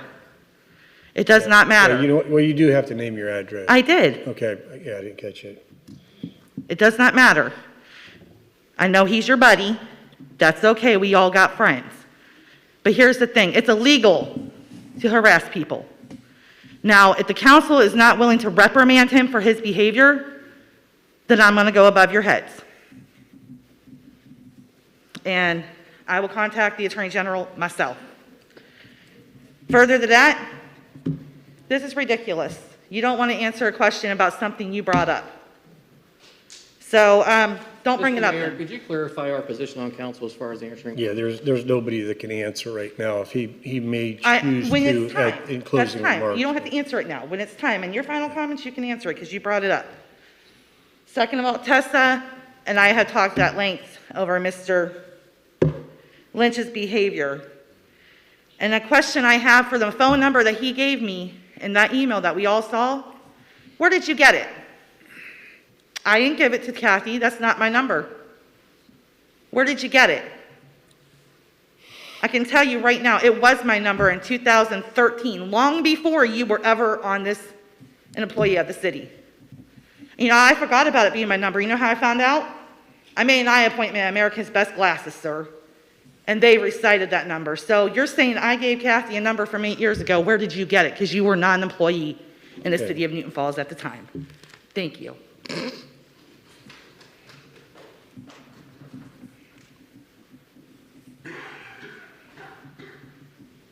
Jamie Klein, 312 Ridge Road. First and foremost, Mr. Alberini, you made a comment about somebody saying something to you last meeting. I think you, Zimmerman, who hurried up and jumped on Miss Blesser saying it, Ms. Break Her Neck Braymeyer, shaking her head, and Mustin, who ain't even here, owed Ms. Spletzer an apology publicly. We, the people, want an apology to her for something that you guys wouldn't even punish her for. You accused Ms. Spletzer for something you wouldn't even do anything to her. And you can sit over there and laugh at me. I never responded. I emailed you. I never responded, ma'am. I can't talk. Mr. Green. You're laughing. I can see you. You're laughing. I am laughing. You can laugh. I never responded verbally, ma'am. Sorry. Please carry on. Yes, you did. Yes, you did. You said, Ms. Spletzer, did you say that? Zimmerman said, oh, yes, you did. Yes, you did. I watched the whole thing. I demand, along with everybody, you three owe her an apology, and Miss Mustin, get her on the phone. She needs to apologize too, because she was breaking her neck too. I emailed you right then and there and told you that was not her. I told you who did it. Yes, I did. Yes, I got the email. I got the email, sir. I told you who did. You gave me an alias. What? You gave me an alias. I told you who did it. Give me an alias. I watched the council meetings. You guys are all absurd. You are. He shouldn't even be yelling at the mayor. His voice carries really bad. He should not be screaming at anybody, let alone the mayor. And I'm referring to Fritz. I don't care if he's an attorney or not. Mr. Klein, Mayor Klein, please contact the bar, because I think he is really doing stuff that he's not supposed to. He's sitting up there with Dave Lynch. I think a lot of the stuff that's going on, he should have the bar contacted over him. That's all I got. Oh, no, I don't. I'm sorry. I'm hearing that something that's taken place ever since I've been a resident of Newton Falls 20 years ago is being affected. And I think that's wrong of you, Mr. Lynch. You're not a king. You're not a king. You're merely a jester of Newton Falls. The Christmas thing that you messed up last year, don't do it. Your time is up, Mrs. Klein.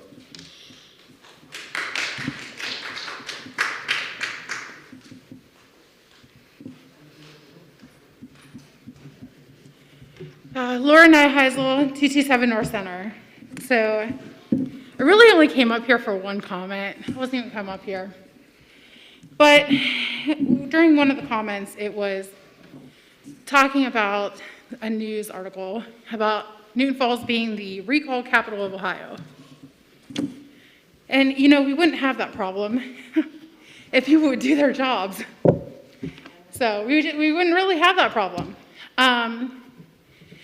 And it's sad that it comes down to that. But Fourth Ward isn't happy. And we have the right to do that.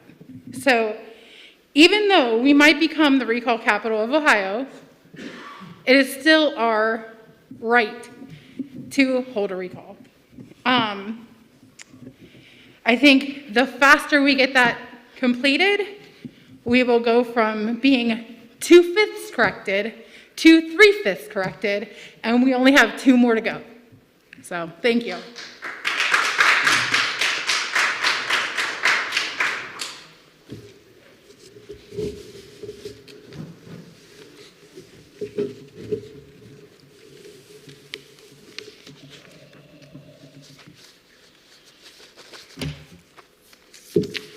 Hi, Tracy Hurst, 613 Ophelia. I just wanted to make sure the citizens of Newton Falls are aware of those on council who voted not to move the rate decrease off the table. And to piggyback on Laura Beth was one of my comments. If council, the village manager, would inform, listen, fairly represent the community, there would be less recalls or no recalls. I mean, we try to be heard, we try to reach out, and it's just constant headbutting. There's just boom, there's a wall, and it's not meant to come down. And then for Sandra, I wondered if you read and signed the Code of Ethic paperwork prior to your taking your oath. And that's all I have. Thank you.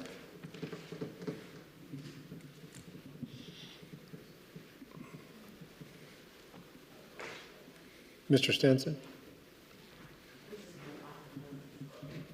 Jim Stinson, 253 Arlington. I just got a couple of comments. I brought this up before. I don't understand why the city manager's package is not made available to the public. Again, this is a public forum. What that is should be made in the agenda. Just, again, transparency here. Something I wrote down just observing when Ms. Fletcher asked about her items being added to the agenda. From what I heard and what my understanding is, Mr. Lynch, it's not technically up to you if it gets added on or not added onto the agenda. You are there as a support system. I heard that a couple of times, so I don't understand what gave you the right to just not put it on the agenda. It's the council's right in voting to what actually was brought up. They can either bring it up or pass it or have discussion or whatnot against it. Then the whole thing about the legislative branch and the administration branch. Mr. Alberini, you stated here today, council is legislative, city manager is administrative. So which one is it? If he's writing bills, and I understand that there's a technicality that the city manager, staff, and Mr. Fritz and Kathy are helping the council write said agenda or ordinances. I get that. I understand that. But I don't understand, and I think this is where a lot of people are getting hung up on, is are you truly writing them yourself without any input from the members of council? Because if that's the case, that would be incorrect. And I believe that is what the public and some of the members of the council are trying to get across. They may not be saying that correctly, but I believe at the end of the day, that's what the question is. So I know this has been brought up again previously, but I think that all sponsored legislative, there should be a sponsor. If it's Ms. Fletcher, it's Ms. Fletcher. If it's Mr. Zimmerman, it's Mr. Zimmerman. Your name should not necessarily appear on it. Because it's acting as if you were writing it yourself, and that may or may not be the case. I understand that. I think that's it. Thank you.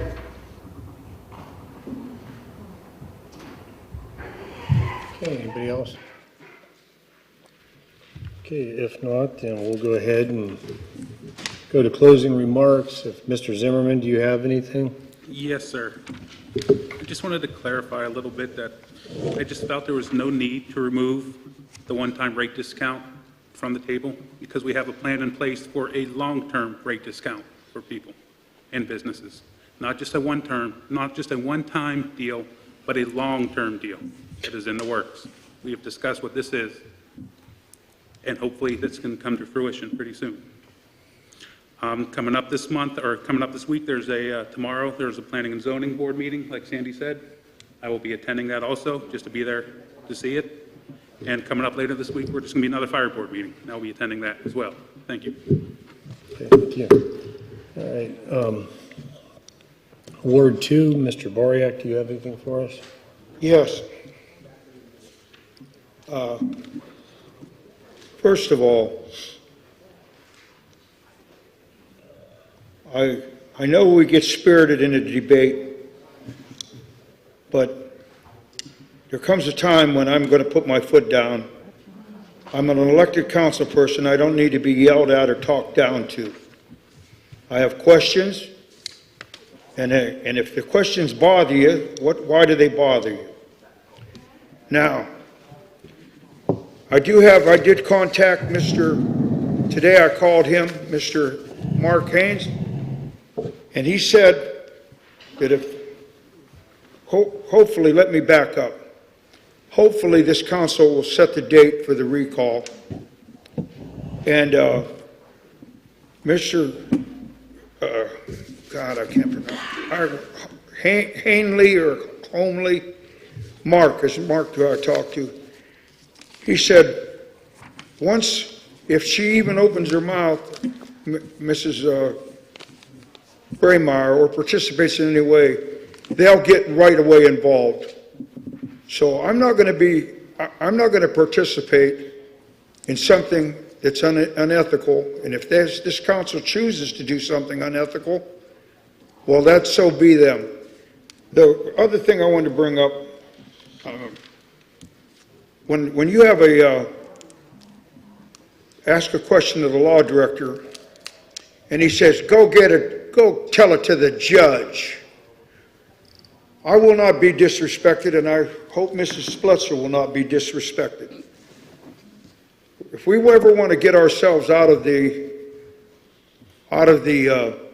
limelight of the paper every day, we have to work together, not in secrecy and in darkness like we have been. I didn't get my answers again tonight.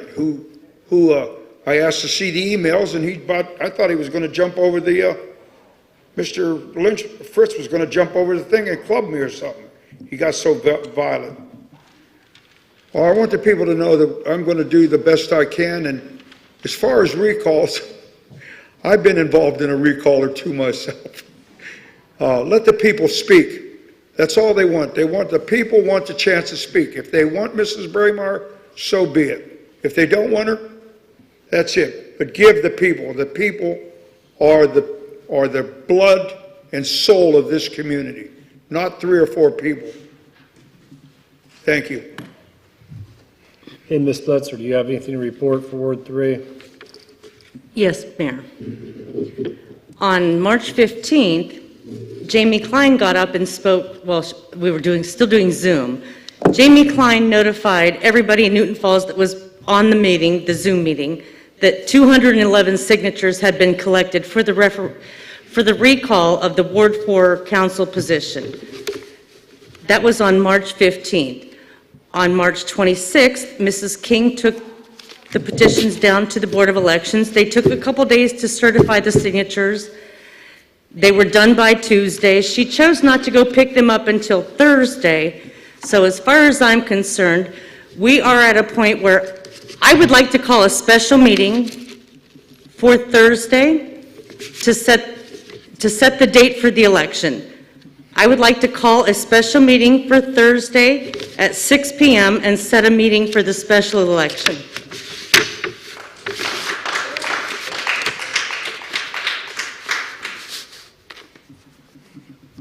Okay, is that all you have, Ms. Blitzer? That's all. Okay, Ms. Braemar, do you have anything? Nope. Okay, Mr. Alberini. I thought you were going to say Mrs. there for a second.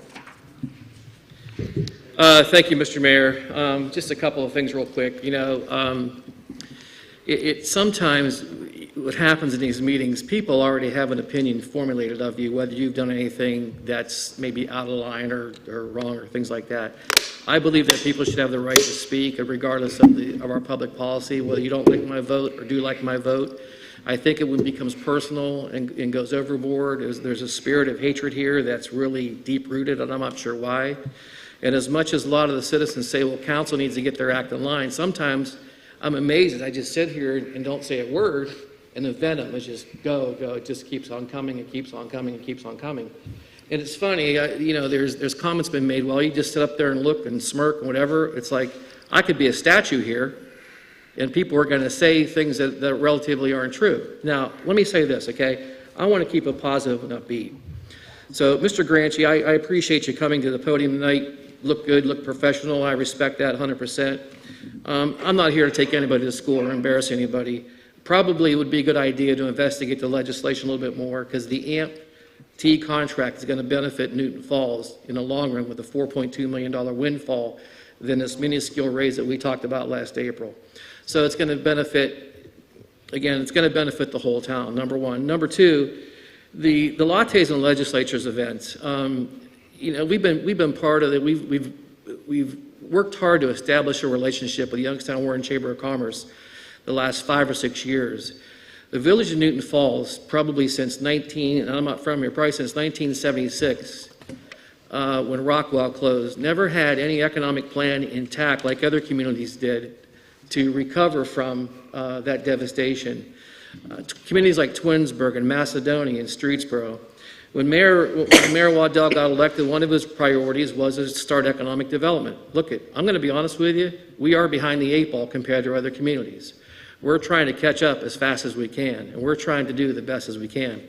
So let me fast forward and talk about lattes and legislatures. And Mr. City Manager, have you ever received a bill from U.S. Safety Gear for sponsoring these events? No, sir. Okay. So let me clarify that. Opportunities were given to the public, and I talked about this a couple months ago, that anybody who wants a co-sponsor can be a part of that. It's not a bad thing. The Youngstown Warren Chamber of Commerce is doing great things, especially in the North Jackson corridor, the Lordstown area, and we want to be a part of that and piggyback on to that. But I can tell you unequivocally, it doesn't matter how much money we spend or don't spend. You know, they gave us an opportunity to have this event here. They did not have to do that. They have other communities. There's 25 townships, 20 in Mahoning County, 25 townships in Trumbull County, a number of villages and cities. They could have taken out lattes and legislatures event anywhere. But because of our relationship that we established with those folks, they chose to bring it here. And oh, by the way, I believe this is the 4th or 5th one. They've all have been extremely successful. And despite what people think, the reason to bring the lattes and the legislatures here is to showcase the village of Newton Falls and what a great community it is, despite what goes on in here, the theater and things like that.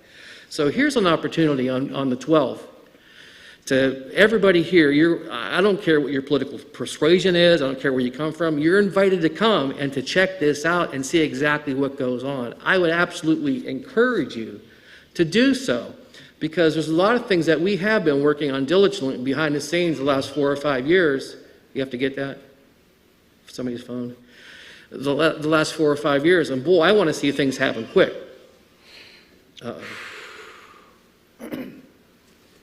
Anyway, thank you, Mr. Mayor. I appreciate it. Okay, Mr. Lynch, do you have any closing remarks? I'm sorry. Oh, no, I had nothing further to report, Mr. Mayor. Okay. I just wanted to thank the individuals up here on council, as well as everybody sitting here. I know that sometimes that people get a little bit zealous about things, and to me, all that says is that you care. You know, I know the individuals here care about the community. And for myself, I remember when I ran for mayor, I had individuals come to me, a lot of individuals, they said, well, what side of the fence do you stand on? You know, and I made it very clear I stand smack dab in the middle of the fence. Whatever is good for my community is where I'm at. That I didn't run to make friends. But the fact of the matter is, I show respect to every individual, even individuals that maybe I'll have a meeting and we butt heads a little bit. I can tell you that's probably the person that I pray for first the very next morning. But with that, all that being said, I bring this up because I care about my community. I ran on civility. Sometimes you think, well, he doesn't look like a very civil individual. But the fact of the matter is, there's a right way of doing things. And just because I get a little upset about some things sometimes and call question doesn't mean that I disagree with it.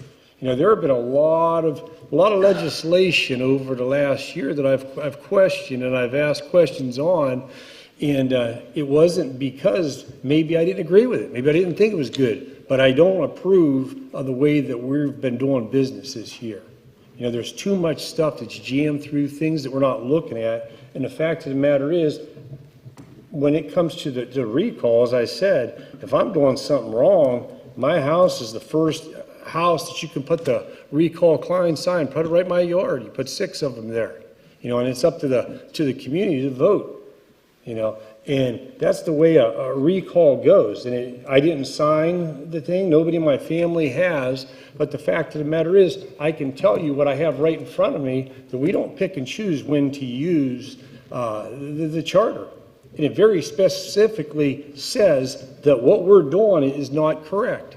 You know, I haven't had anybody from council doesn't know what we're doing right now because we haven't been notified. And the fact of the matter is, we haven't set a date. We should be setting a date right now, and that doesn't mean that Ms. Braymeyer is getting recalled. You guys can all vote no. That's your option. But we're doing things improperly, and I can tell you that maybe I'm not a lawyer or whatever, and I don't know anything or everything, but the fact of the matter is I have a meeting tonight with a lawyer and a judge to go over this. We're going to talk about this. We're going to get things straightened around, and we're going to do things properly and legally. And that's all I can promise you is, I said, I'm not a lawyer, but I do my best, and I bleed orange and black, and that's it. Do we have a motion? So moved. To adjourn the meeting. Mr. Alberini, do we have a second? Second. Okay, Ms. Splitzer. Splitzer? Yes. Bariak? Yes. Zimmerman? Yes. Braymeyer? Yes. Alberini? Yes. Meeting adjourned.